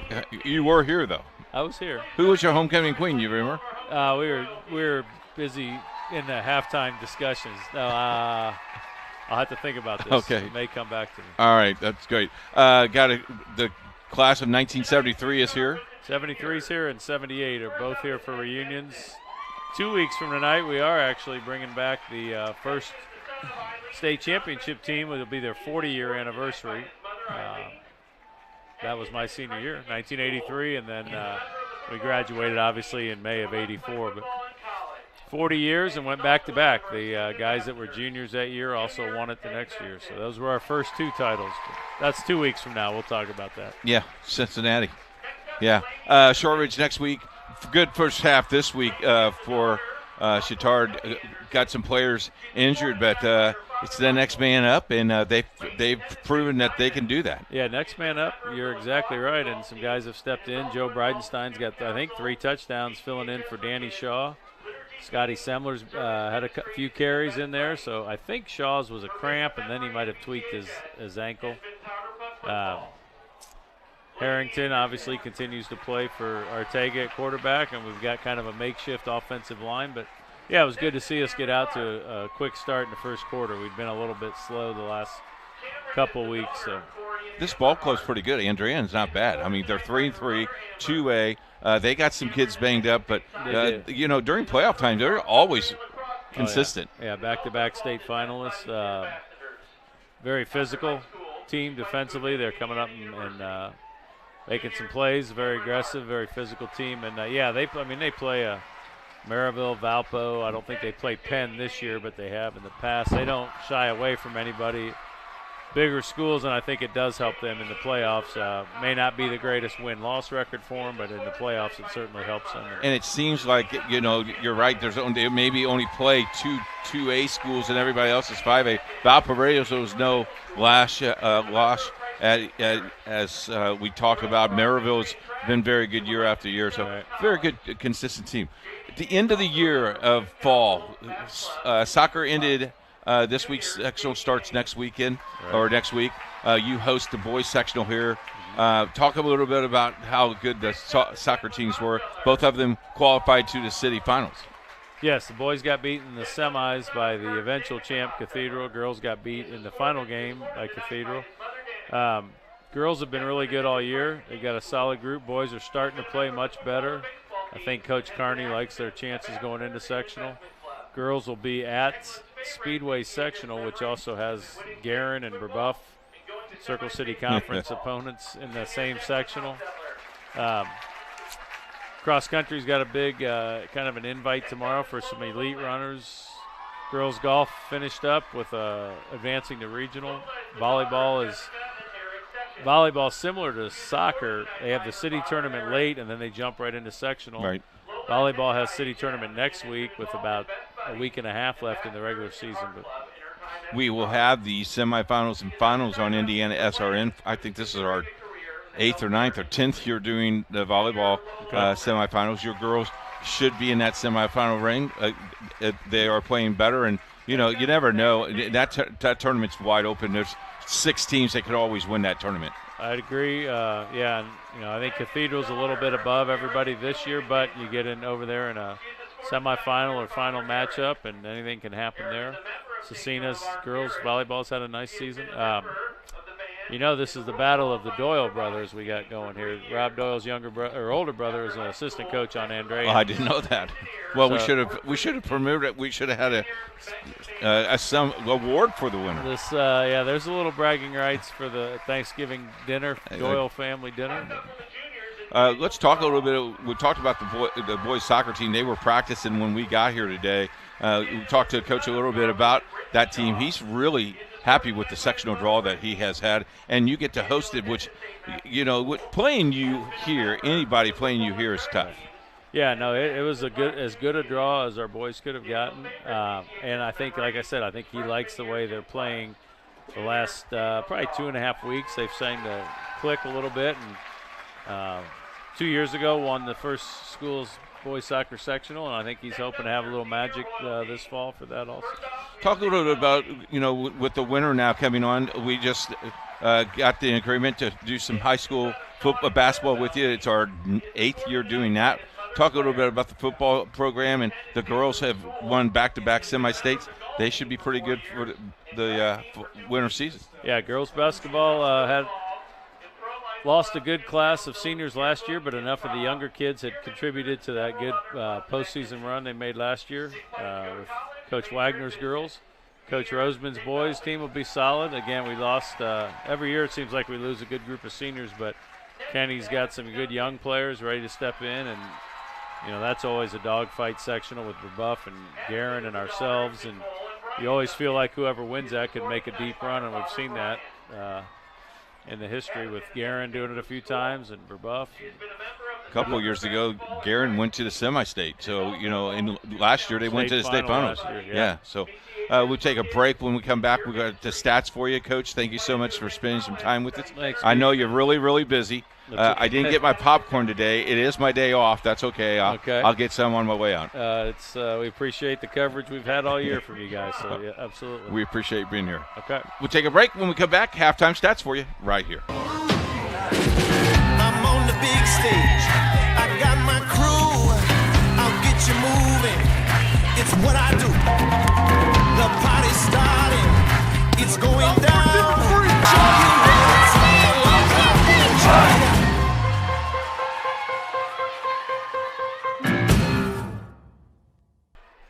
Back at halftime, you see the score 28-0, Chatard over Andrean. Our halftime stats brought to you by our good friends at Bertner Electric. And here's our halftime guru. What's the stats look like? Well, as you can imagine, Mike, it's pretty one-sided. Bishop Chatard had 26 carries for 169 yards rushing, while Andrean had 12 carries for 7 yards. On the passing side, Chatard was 12 for 17 for 121 yards, Andrean 6 for 17 for 33. So total yardage for Chatard 290 yards, for Andrean 40. You look at this offense, and they just, we were here 2 weeks ago, and they just seem like they kickstart. When they get at home, they kickstart. They play well, and they control the ball, and all of a sudden they control the clock. And I think time of possession can show that as well. Oh, yeah, absolutely, yeah. And you can see this with two. You got a sophomore quarterback and a junior running back that are both second stringers, and are doing a great job tonight. They're playing as better than Mike Harmon did when he was a sophomore here. Well, I don't know. I'm not old enough to tell you. Wow. He's smiling ear to ear. Talk a little about next week. They play Shortridge, a team they should be able to handle. Then the last game of the year, really a tough ball game coming in Cincinnati. Yeah, it's going to be a lot of fun against Elder. We played a great game against them last year. It was very competitive. I think we only, 21-17 or something like that? Driving home from Elder last year, we had a chance to make a good run in the tournament based on how we played them. Yeah. But, you can't count regular season because, a few years ago, you're above 500 and all of a sudden you win a state championship. 3A is always tough, and it looks like it's going to be there again. Sectional is different than what we're used to as well. It should be a very interesting sectional. Can't wait to the sectional draw. Yeah, it's always fun to know who you're going to play and then look at it. And last year we didn't play a home game until the regional. So I know we rode over all of them. And the regional, it was very cold, and they put me down on the sideline, Coach. Thanks for reminding me of that very much. I appreciate that. Talk a little bit about the atmosphere with homecoming. The tailgate is by far the best we've had in the state of Indiana. Yeah. If you get a chance before a game to go to the Trojan Horse, that's great. It's a lot of fun over there. They even shared some love with us this week, Coach. They actually said on their Twitter, "Hey, we missed you. Come get something to eat." And then I tweeted, "Is it free?" And of course of course it is free. Absolutely. Yeah, good time. What do you expect the second half?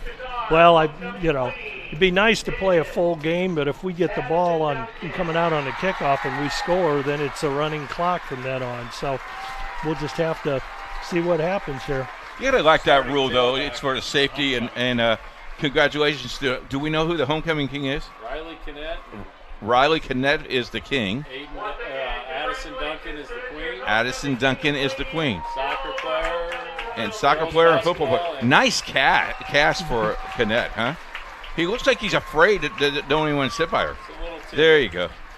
There you go, the king and queen. Mom and Dad will like that shot. Thanks, Coach. Appreciate it. Thank you. Halftime stats See you brought to you next by. week. Oh, you bet. Halftime stats brought to you by Burtner Electric. When we come back, we'll run down some scores for you, and Troy and Craig will take over. It's halftime. Don't forget tomorrow, college football for you right here on IndianaSRN.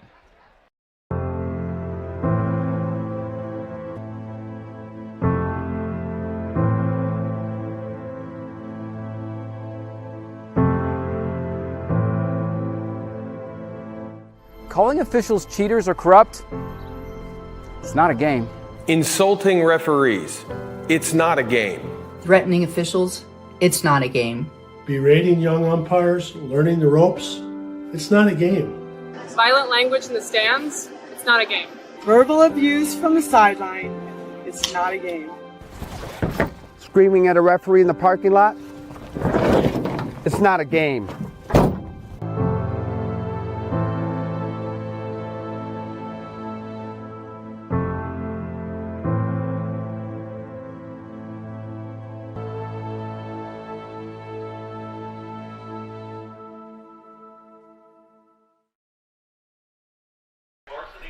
Back here at Bishop Chatard. Great to have you with us on what has turned out to be a beautiful Friday night for high school football, and we want to run down some of the scores from other games around Central Indiana. What do you have for us?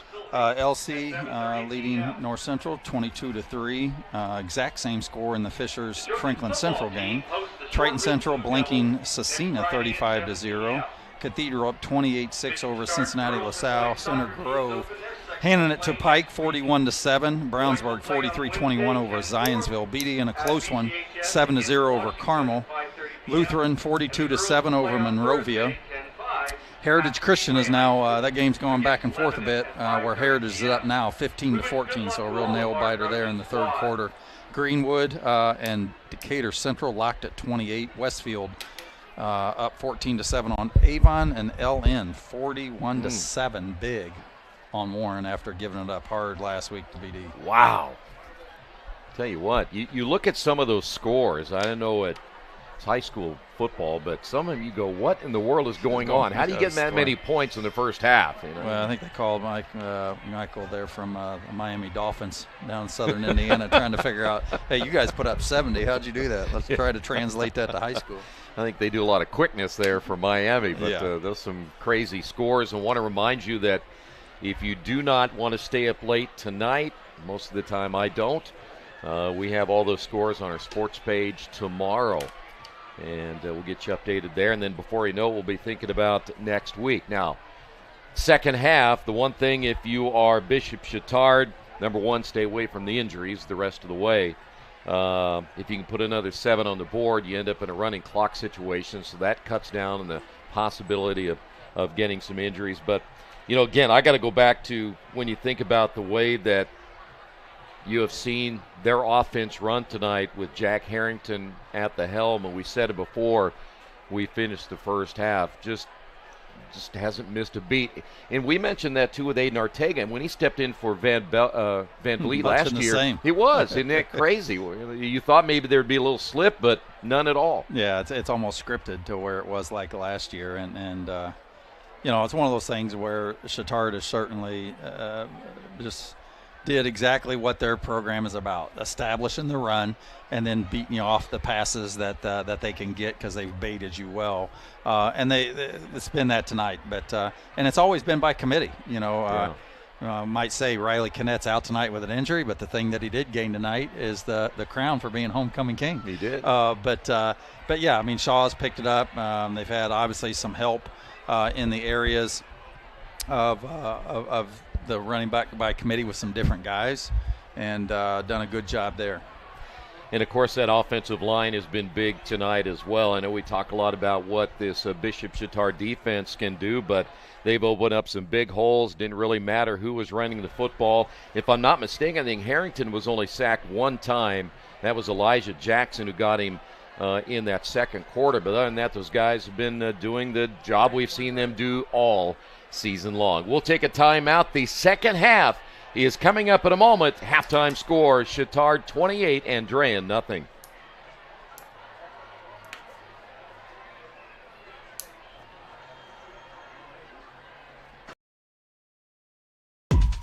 My name is Jay Jones. I'm the commissioner of the Heartland Collegiate Athletic Conference, and we appreciate you tuning in to tonight's game. We hope you'll stay tuned to SRN for tomorrow's Heartland Conference Game of the Week, showcasing some of the best small college football in the Midwest. We look forward to seeing you then. Hey, Indiana. Let's clear the air about vaping. Glue, rat poison, paint. We all know these products contain poisons like formaldehyde, arsenic, and lead. And these are just a few of the chemicals you'll find in e-cigarette vapor. Let's clear the air, Indiana. Don't puff this stuff. Visit don'tpuffthisstuff.com to join the fight and spread the word. Hey, by the way, if you're thinking sometime, well, let's talk about sectional time, which is about 3 weeks away. You have the sectional draw October the 8th. That'll be, I believe, at 7 o'clock. But if these two teams, everything goes according to plan, they're either going to be number 1 or number 2. The latest Sagarin ratings came out. Bishop Chatard, they're number 1 in everything. But they're closest. I mean, you look at Garin, who they just beat 13-7. They're number 2 in the Sagarin rating in their class. And when you look at Hamilton Heights and Tippecanoe Valley, those are the 4 teams that are probably close to each other. Andrean on the other side, they're a little bit behind LaVille in the latest Sagarin ratings. So those are probably the 2 favorites, Bremen and Wheeler, just on the outside. But tell you what, you have 4 teams on each side that catch a break here there, could come out with that sectional win. No, I think without question. I mean, we talked about it in the pregame segment as well, in terms of Andrean, how they start off the season 5A, and then they play all 4As, and then this week and next week they play 3As. Everything else 4 and 5. So they're playing up all season long, and you know that's been really a natural pathway. It had been for years for Cathedral. Yeah. It certainly has been one with Chatard. And when you play up, you know, sometimes it can give you a few losses early.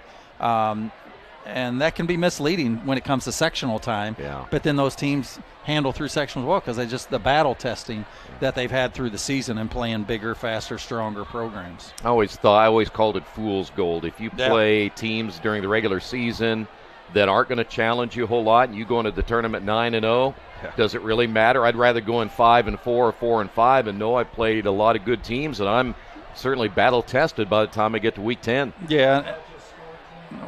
Way that the playoffs are set up in Indiana is everyone goes, so it's not like you want to, you know, always play up the whole season. You got to think about the morale of your team as well. But it can play either way, whether you're playing up or down. But it's not like you have to qualify in a lot of other states. Yeah. And when you don't, you want to have at least 3, if not half your season, 3 games or half your season, to be against teams that are better, are bigger, are faster and stronger, and bigger rosters, if you will. And I think it's a good measuring stick, too. I do, too. By the way, you know, we've seen some teams unable to field football teams for games. I'm assuming at some point we might have a class of 8-man football in the state of Indiana sometime soon. Yeah, there's been a few teams locally here that have gone through that, and one just more recent where they've lost some players and dropped down a lot, too. And for the smaller schools, you know, it does get a bit tough, but still providing opportunities for them still to compete and these young men living out what they love to do is certainly a great opportunity for them as well. Cusick will tee it up at the 40. First time we have seen Bishop Chatard perhaps return a kick, and this will be fumbled inside the 5-yard line and then going into the end zone. So that'll be a touchback. Andrean has a man down here on special teams.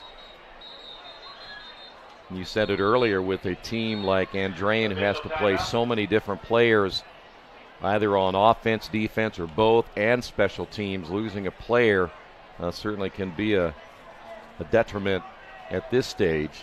Well, and it's not just for those starters, too. It speaks to your depth chart as well, because there's only so many guys. And so, you know, a lot of these schools will give you their two-deep rosters. And for some schools, it's not so much with Andrean, because they'll carry 50 or 60 guys.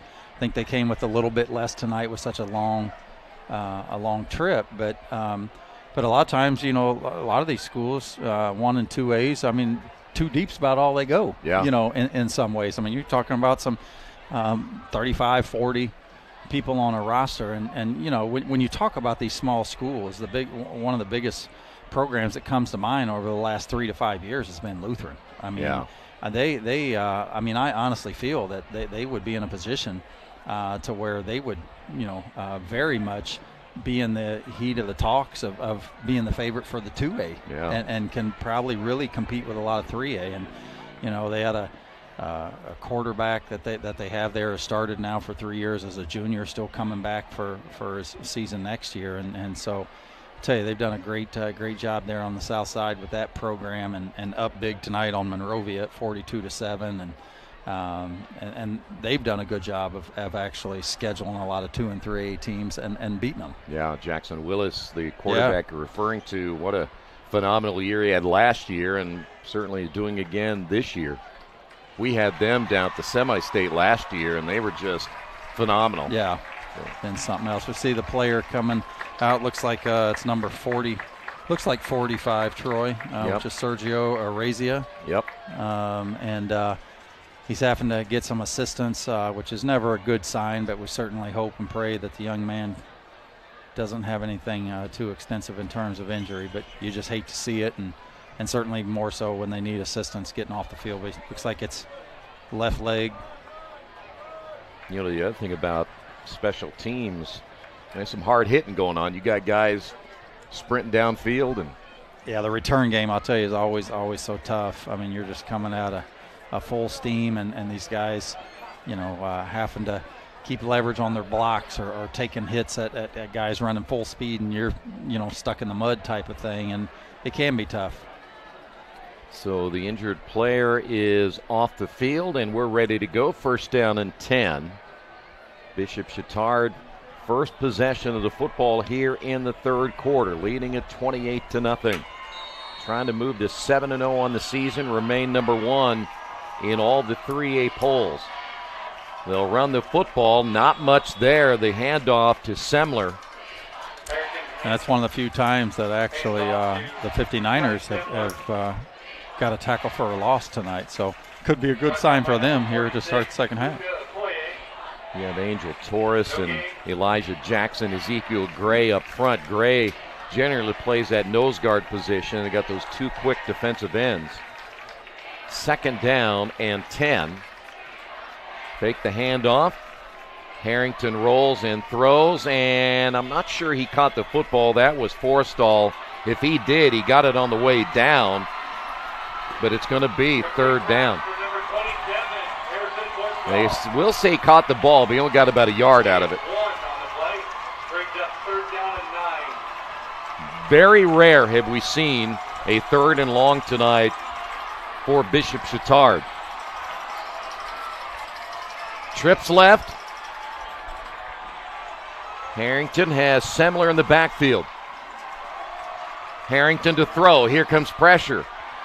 And throwing at the last second. Ball caught at the 30. An extra yardage. Nice play by the tight end, Harrison Forstall, to get the first down. Well, what great presence by Harrington.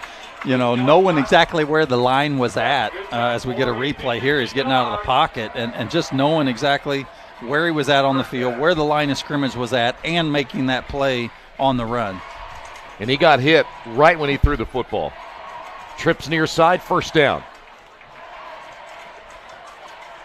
If Bishop Chatard adds 7 here, it'll be a running clock the rest of the second half. Gain of about 5 on that carry, maybe 6. That's going to be Bridenstine on the carry. I'm going to say 22 in on the tackle. Mitchell Myers, just a freshman.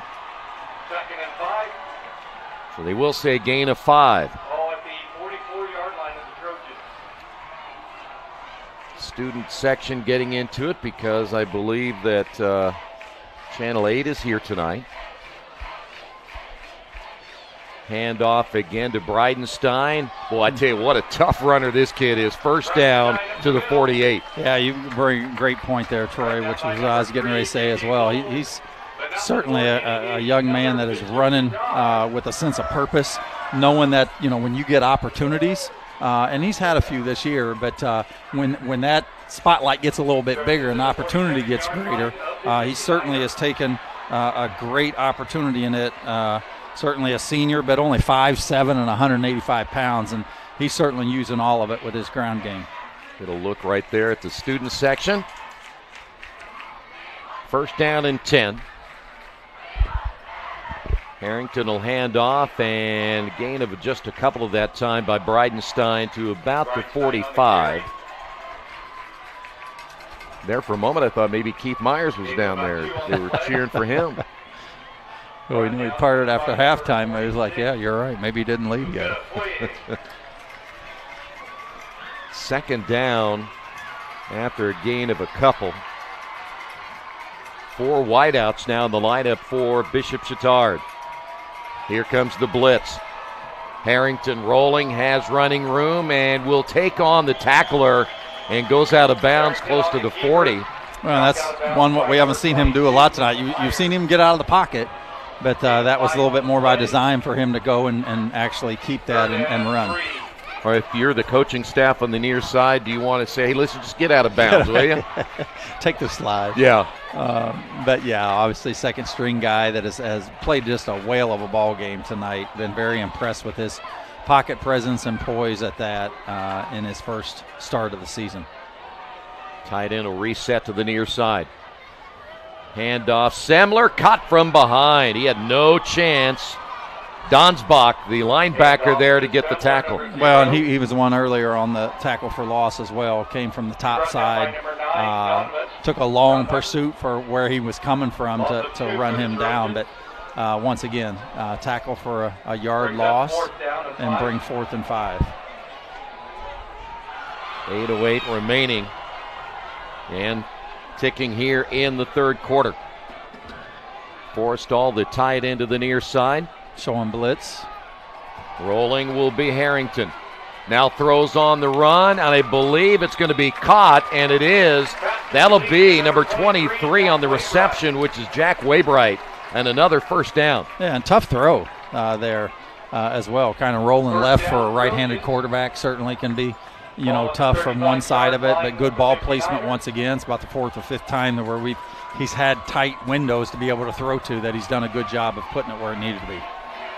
So Harrington delivers another first down, trips to the near side. The first down by Waybright. Handoff, it'll be Semler, big hole up the middle. He nearly fumbled the football on the handoff, but gets a nice run down to the 29. Well, and you take that, all day. You get first down yardage, and you're getting 6 yards out of it.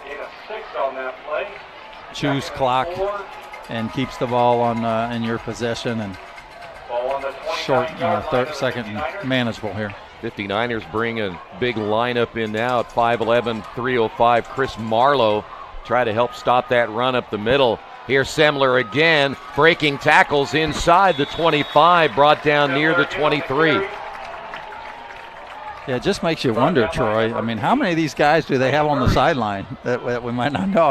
Just the names keep going on, and each week it's a new guy, and you love that in terms of opportunity.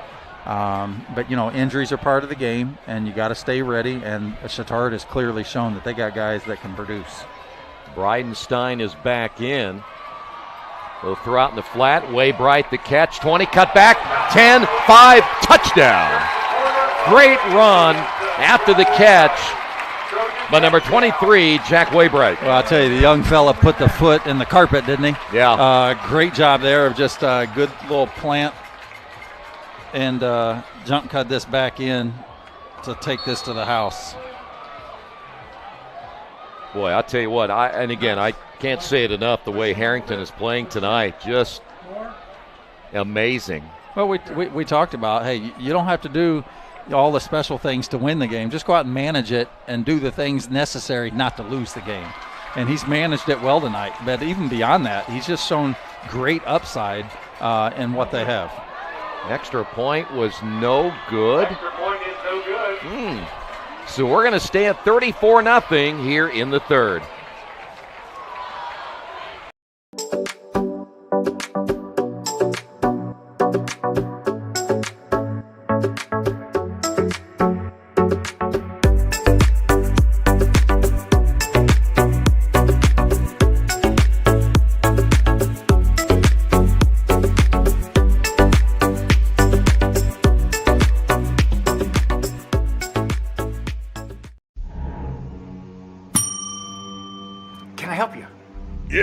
To order a hamburger, fries, salt, maybe a large vanilla shake. This is a trophy shop, can't you tell? You got carry out? Everything that you need, we have here at the shop. Very unique. You order today, carry out tonight. That's our version of carry out. All right, I'll take one of everything. Well, that may take a little longer. We'll have it for you tomorrow night. I'll be back tomorrow to pick it up. We'll be waiting for you. Well, 34-0. And we'll see the 59ers get the football for the first time here in the second half, so the running clock will not begin yet. There is some discussion, especially up here, whether that was good or not, but it sure looked good to me. But they didn't advise us or ask us for any advice, so here we go. Chapman will tee it up at the 40-yard line. Will be a return by Micah Jones. Jones at the 15. Nice maneuver to the outside. 25. Still on his feet. 30. 35. And finally brought out of bounds. They'll say he went out of bounds at around the 37-yard line. Out of bounds by number 7, Roman Barraza. Take another look at the score. Yeah, put the foot in the grass there. Yeah, he made that cut. There was nothing that Andrean could do from there. So here come the 59ers. Scott Ballantyne. Andrean has not been shut out this year. Rappel winning their game 29-15. Ballantyne will hand it off. New running back in the lineup and gets a big hole of about 10 yards. That's going to be Jeremiah Gonzalez, just a freshman. Yeah, one of their more positive yardage plays of the night. Yeah, especially on the ground. One thing I did notice so far when you think about Andrean is they do have and are playing quite a few freshmen. First down, though, for the 59ers. And we'll call that a first down. Well, they weren't getting anything out of Bowles. He's only a sophomore. So they're going to try the freshman. He'll get the call again over the right side and gets hit. May get back to the line of scrimmage. That's about it. And there's one of your fine linebackers there, Sam Feeney. No gain on the play.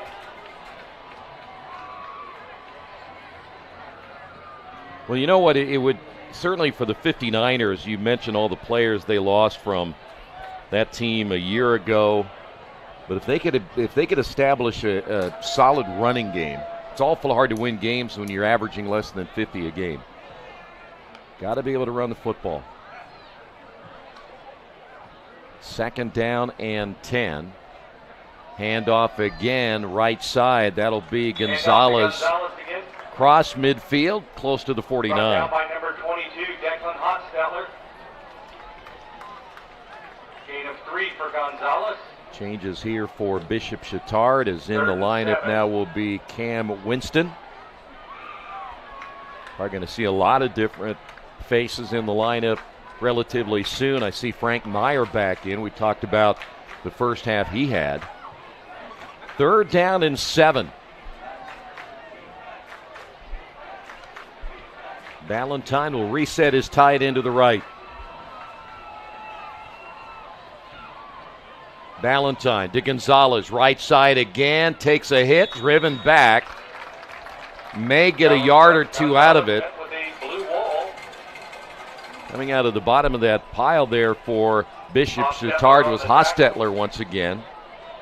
Gain of 2, brings up 4th down and 5. We talk about the 4 linebackers that start, Tremaine, Benson, Parika, and Feeney, just how tough they are. Looks like a few of them are going to get a little bit of a break the rest of the way. So 4th down and 5 here for Andrean. They will leave Gonzalez in as the lone setback just to the right of Ballantyne. Ballantyne pressured, throws, ball caught by Gonzalez, and he's going to go down short of the first down. He was hit first by number 5, Jack Stedham, and then he got help from there, but he's going to be shy of the first down marker. So the Trojans defense does it again. They'll go back out now with the offense, try to add to their 34-0 lead. Well, great job. What you want in terms of your defense. Gave up a first down, but was able to stop them from moving the chains a second time. The 59ers showed a little bit of difference in terms of some running game with a couple runs that were above 6-7 yards, and certainly got one for a first down yardage, which hadn't seen a lot of that tonight. We have now a new quarterback. Yep, Chris Hill, the sophomore, is in. And he'll keep it himself. He's going to get a loss of a couple on this play. Really wise move by Coach Doyle here. You know, you're up 5 scores and being in a position where, you know, this is a young man that's basically your number 2 guy right now. Yep. And so if something was to happen, you know, to Harrington, you know, it's good to get him some good quality snaps in case you might need him, and not knowing what the situation is with Ortega. Hill to throw, ball caught. Forrestall at the 40, 35, 30 to the near sideline. Breaks a tackle to the 20, 15, 10, and finally brought down at around the 5-yard line.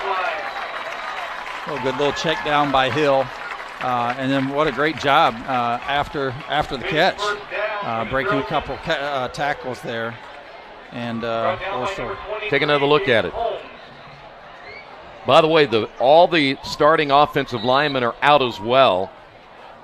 So you got some great blocks downfield. And it looks like they're going to put him right at about, the 2-yard line. Harrison Forrestall, the tight end, showing some speed. So now the Trojans knocking at the doors. We come up on 3 minutes here in the third. High snap, Hill able to get it. He looks to throw, and he has a man but can't get it. Intended receiver there was Henry Borg, a senior, 6'2", 170.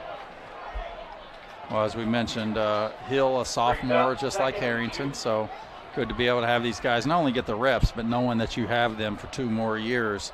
And who knows, could be a quarterback guy by committee as well these next 2. Yeah. So it'll be 2nd down and goal. And the handoff, and it'll be the fullback getting the call, Bridenstine, for the touchdown, his 3rd of the night. So the hat trick for Bridenstine. It's now 40-0. You know, we had the hockey reference earlier at the penalty box. Now we got to throw the hats on the field, right? That's right. 3 scores. This young man that was a 3rd stringer last week. But great opportunity here for him, and he's making the most of it. All set up on that certain great play there by Harrison Forrestall. After the catch, I think that the Trojans might be a man down here. At least they're trying to wave a new man in, and here he comes. It's going to be Winston. Still plenty of time on the play clock with 13 seconds.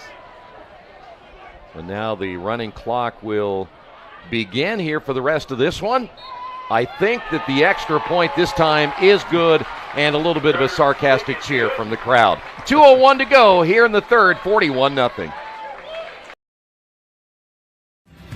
Thinking about what to do after high school? Consider a career with Boilermakers Local 374. As a Boilermaker apprentice, you'll earn while you learn. We offer excellent wages and benefits, and as part of our no-cost hands-on apprenticeship program, you'll learn from the best in state-of-the-art training centers and on the job. Become a union Boilermaker and get on your way to a great career. Find out more, visit www.local374.org or call 219-845-1000. We encourage you to follow us on Twitter at IndianaSRN. Find upcoming games, video highlights, and much more. Follow us now at IndianaSRN. Back here at Bishop Chatard, tonight's game brought to you in part by the Morales Group. The Morales Group is building better futures one store at a time. They have locations in Indianapolis, Zionsville, Anderson, Columbus, and Lafayette. For more information, give them a call at 317-472-7600. Get you updated on some of the other scores that are going on as you see Trojans will tee it up at the 40-yard line. As we mentioned, there's a lot of players that are going to get a chance to play now the rest of the way.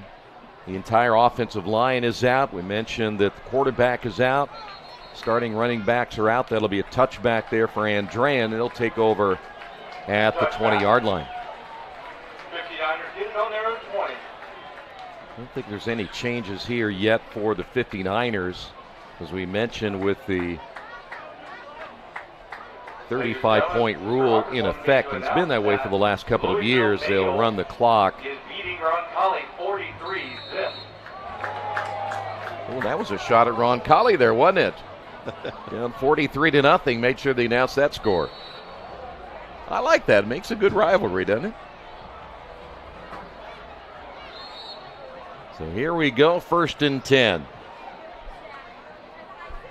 Valentine resets his tight end once again. I think Gonzalez is out of the lineup now. He is. So Bowles is in. He'll get the call over the right side. It's about 3 on that carry. We can pick up some of the changes there for Bishop Chatard. Will Calvert in the lineup now. Looks like number 59 is in there. Thad Lawrence. He's just a sophomore. He'll play that one defensive end spot. 66 is Landry Prizer. He is a junior. 2nd down and 7 after the gain of 3 by Bowles. Valentine will hand it off. Bowles near side takes an early hit. And he'll go down at about the 27. In the lineup there, that is Cade Ricard, a junior linebacker. And that's probably going to be the final play here in the 3rd quarter, and it is. We've completed 3. It's Bishop Chatard on top of this one, 41-0.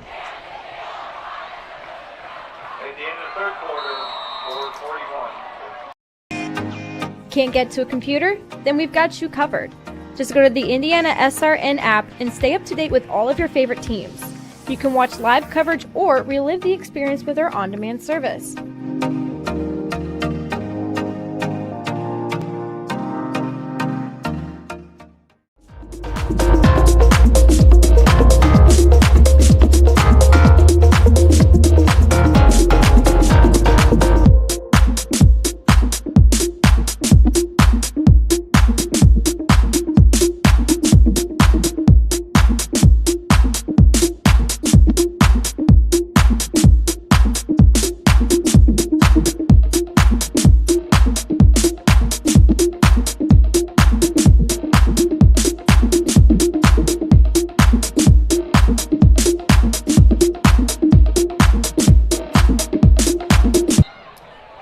Get you updated on some of the scores on this now 7th week of high school football. Lawrence Central still putting it to the Panthers. North Central 28-3. Franklin Central down to Fishers 29-3. Cecina scored a few times, but not enough to hold with Triton. They're up 35-14. Cathedral over Cincinnati LaSalle 36-19. Center Grove putting it to Pike 48-14. Zionsville down to Brownsburg 53-21. Ben Davis up on Carmel 19-0. Ben Davis is for real. Third down here for Andrean. They'll fake the handoff. They're going to set up the screen in the middle of the field, and I think they're going to get the first down. They will out to the 33. Kind of a dangerous pass there, too. A high hanger again, right in the line of scrimmage. Other scores, you got Lutheran still putting it to Monrovia 42-7. Lapel over Heritage right now 29-7, start of the first quarter. Heritage is driving right at the goal line. Just are told that they went for it on fourth down and Lapel stopped them, so there's still a 2-score margin there. Greenwood down by a touchdown to Decatur Central. Westfield up 2 scores on Avon, 28-14, and LN putting it to Warren 48-7. That is crazy right there. Fumble the football, and let's see. Bishop Chatard claims they have it, but we have to wait, and they do. Turnover by Andrean. And looked like number 15 came away with it, Cade Ricard. By the way, the one score I noticed you didn't mention that Keith always likes to throw in is Logansport. Yeah, he always has them in their top 10 games of the week. Have to search for them on that one. I think he's a Berries fan for some reason. Not to lose any love to our Northern Indiana viewers, though. No, we don't want to do that. The Berries. Here's Hill, quarterback keeper. This is going to be a hold, though. We did get a comment earlier that Coach said before he left that we had a few families in Ithaca, New York, tuning into this game tonight. Who's in Ithaca? I'm not certain, but somebody was tuning in. Wow. They sent in a comment online, so we appreciate all our viewers, both near and far. Another look at the last touchdown that we have here, just the power game. Bridenstine's 3rd score of the night. That's a great thing, though. I think that just what IndianaSRN and networks do in terms of streaming games and just making opportunities for people to view, whether it's family members that live out of town, just allows the game to be accessible. And I think it does such marvelous things for these student athletes, their athletic programs, in some ways, not only from a viewership standpoint, but the opportunity to build their brand too, along with our own. So we appreciate everyone out there turning on their sets or listening to the radio side and have what we have here to offer with these student athletes. I always consider it a 3-hour billboard for your school. Absolutely. It really is. No, it's been great. And I'll tell you, Bishop Chatard has been good to us, and I love coming here. The atmosphere is second to none. Hey, good hamburgers, too. Good hamburgers.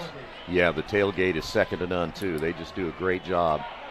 Handoff, and here on the run, number 88, which is Patrick Belby. Belby, 153 pounds.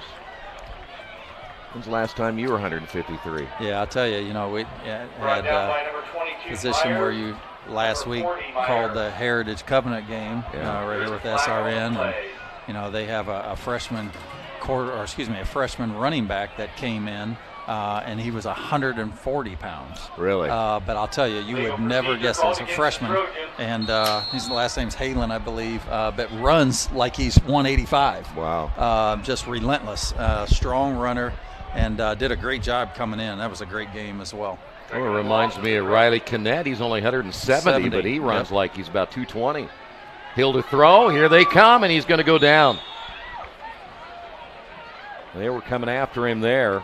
Looked like that was Landon Murray. By number 8, Landon Murray. By the way, Landon Murray, just a freshman. We'd already mentioned a couple of the other guys that are playing tonight that are getting some playing time, including the running back Gonzalez. He was only a freshman. To mention again, a running clock here in the 4th quarter. 4 wideouts for Hill. Hill's going to keep it himself. There's another flag. I think it's going to be holding number 74, Connor Murphy. There is a flag on the play. Got to keep those hands inside, and sometimes you see that defensive lineman go and you go grab him. So holding. Aiden's out, but we can trust our backup, and so that's a great opportunity too as you head into next week if you don't have the services. as we see the punting unit for the first time from Chatard, I believe. I don't think we've seen them tonight. So, but yeah, all around great job by this Chatard program on both sides of the ball here tonight. By the way, tonight's game also brought to you in part by Piper Logistics. Piper Logistics specializes in everything from warehousing to transportation and everything in between. 3 services, 1 solution. We do it all. For further information, give them a call at 317-396-1023. 1st and 10 for the 59ers. Looks like they'll bring a new quarterback in here. That'll be Brady Ellish, 5'11" sophomore. And they'll run the football, and that's going to be Micah Jones. And Micah ran about 11 or 12 yards, got 2. Brought down by number 17, Daniel Albright. Albright gets the tackle. 2nd and 8. Next week, Andrean will be back home against Hanover Central. For those of you that are tuned in up in the Andrean area, that's a 7 o'clock kickoff time. Next week, Bishop Chatard will be back home against Shortridge. That, too, is at 7 o'clock. And then we're back here, or at least I'm back here, I know, for that Elder contest on October the 13th at 7. That'll be another tough test for the Trojans. Ball caught over the middle. Pass complete to number 23. We'll say 23 on the reception. That is Jaden Holmes. Number 17, Danny Albright, brings him down. Albright, you hear, getting the call on the tackle once again. On that play.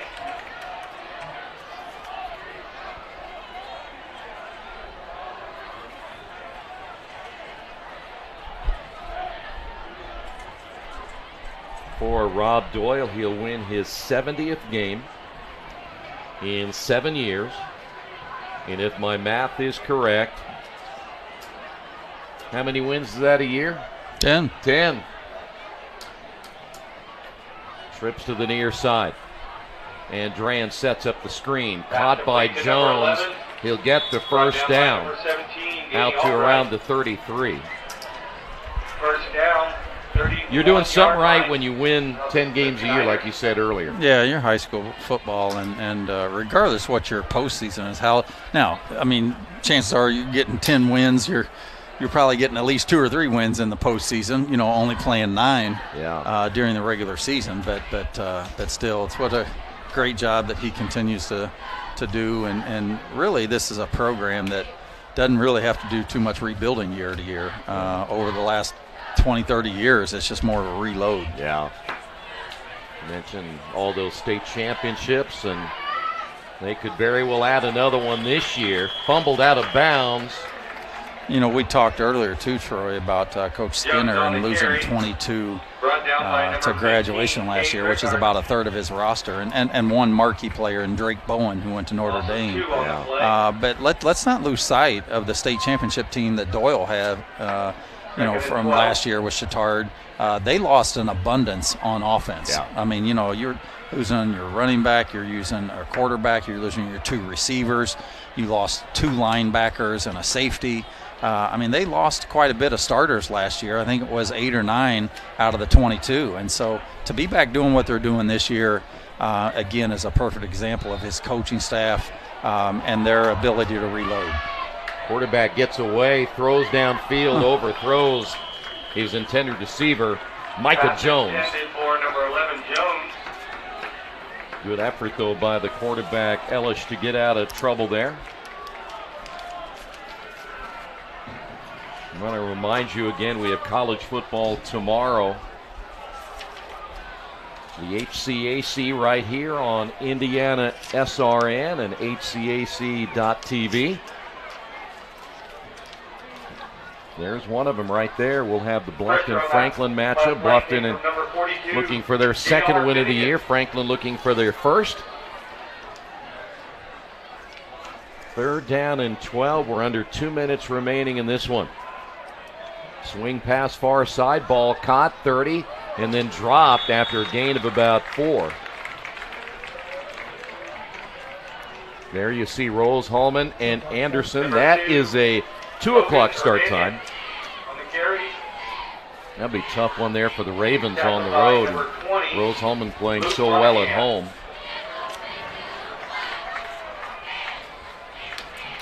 So we'll have all the action again tomorrow. Coming up on a minute remaining. Trips near side. Bishop Chatard trying to pitch their first shutout of the year, and Andrean trying to get that goose egg off the board so they don't get shut out for the first time. Down the middle, and it's out of reach. Pass intended for number 6, Gavin Jones, incomplete. Jones there, the intended receiver. And so it'll be first down for the Trojans. And they may have to kneel on the football one time, and this one will be in the books.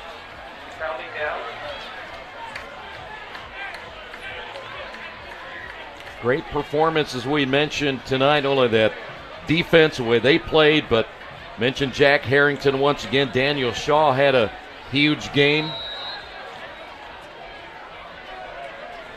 But our impact player of the game in this one has to be quarterback Jack Harrington.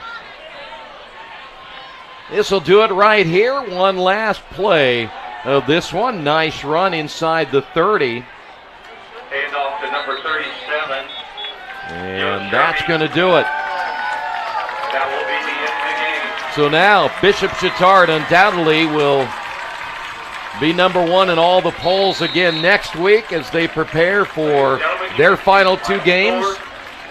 Andrean will fall to 3-4 on the season. Bishop Chatard improving their record to now 7-0, and I think just a really impressive performance tonight by the entire team. I mean, I think every aspect of the ball game tonight for Bishop Chatard was certainly a positive. No, and I mean, they established that right out the gate, scoring on their first possession. And, they established their ground game, hit the passing attack when they needed to. We've said plenty times tonight how much Jack Harrington stepped in his first start and did a marvelous job. And it was just a lot for this 59er defense to try to balance that. And so great win for Chatard, and certainly I know great things will continue to come for this 59er team as they develop with a younger group. That will do it. Thanks for being with us. Thanks to the entire crew tonight as well. Your final score, Bishop Chatard 41, Andrean nothing. This has been high school football on Indiana SRN.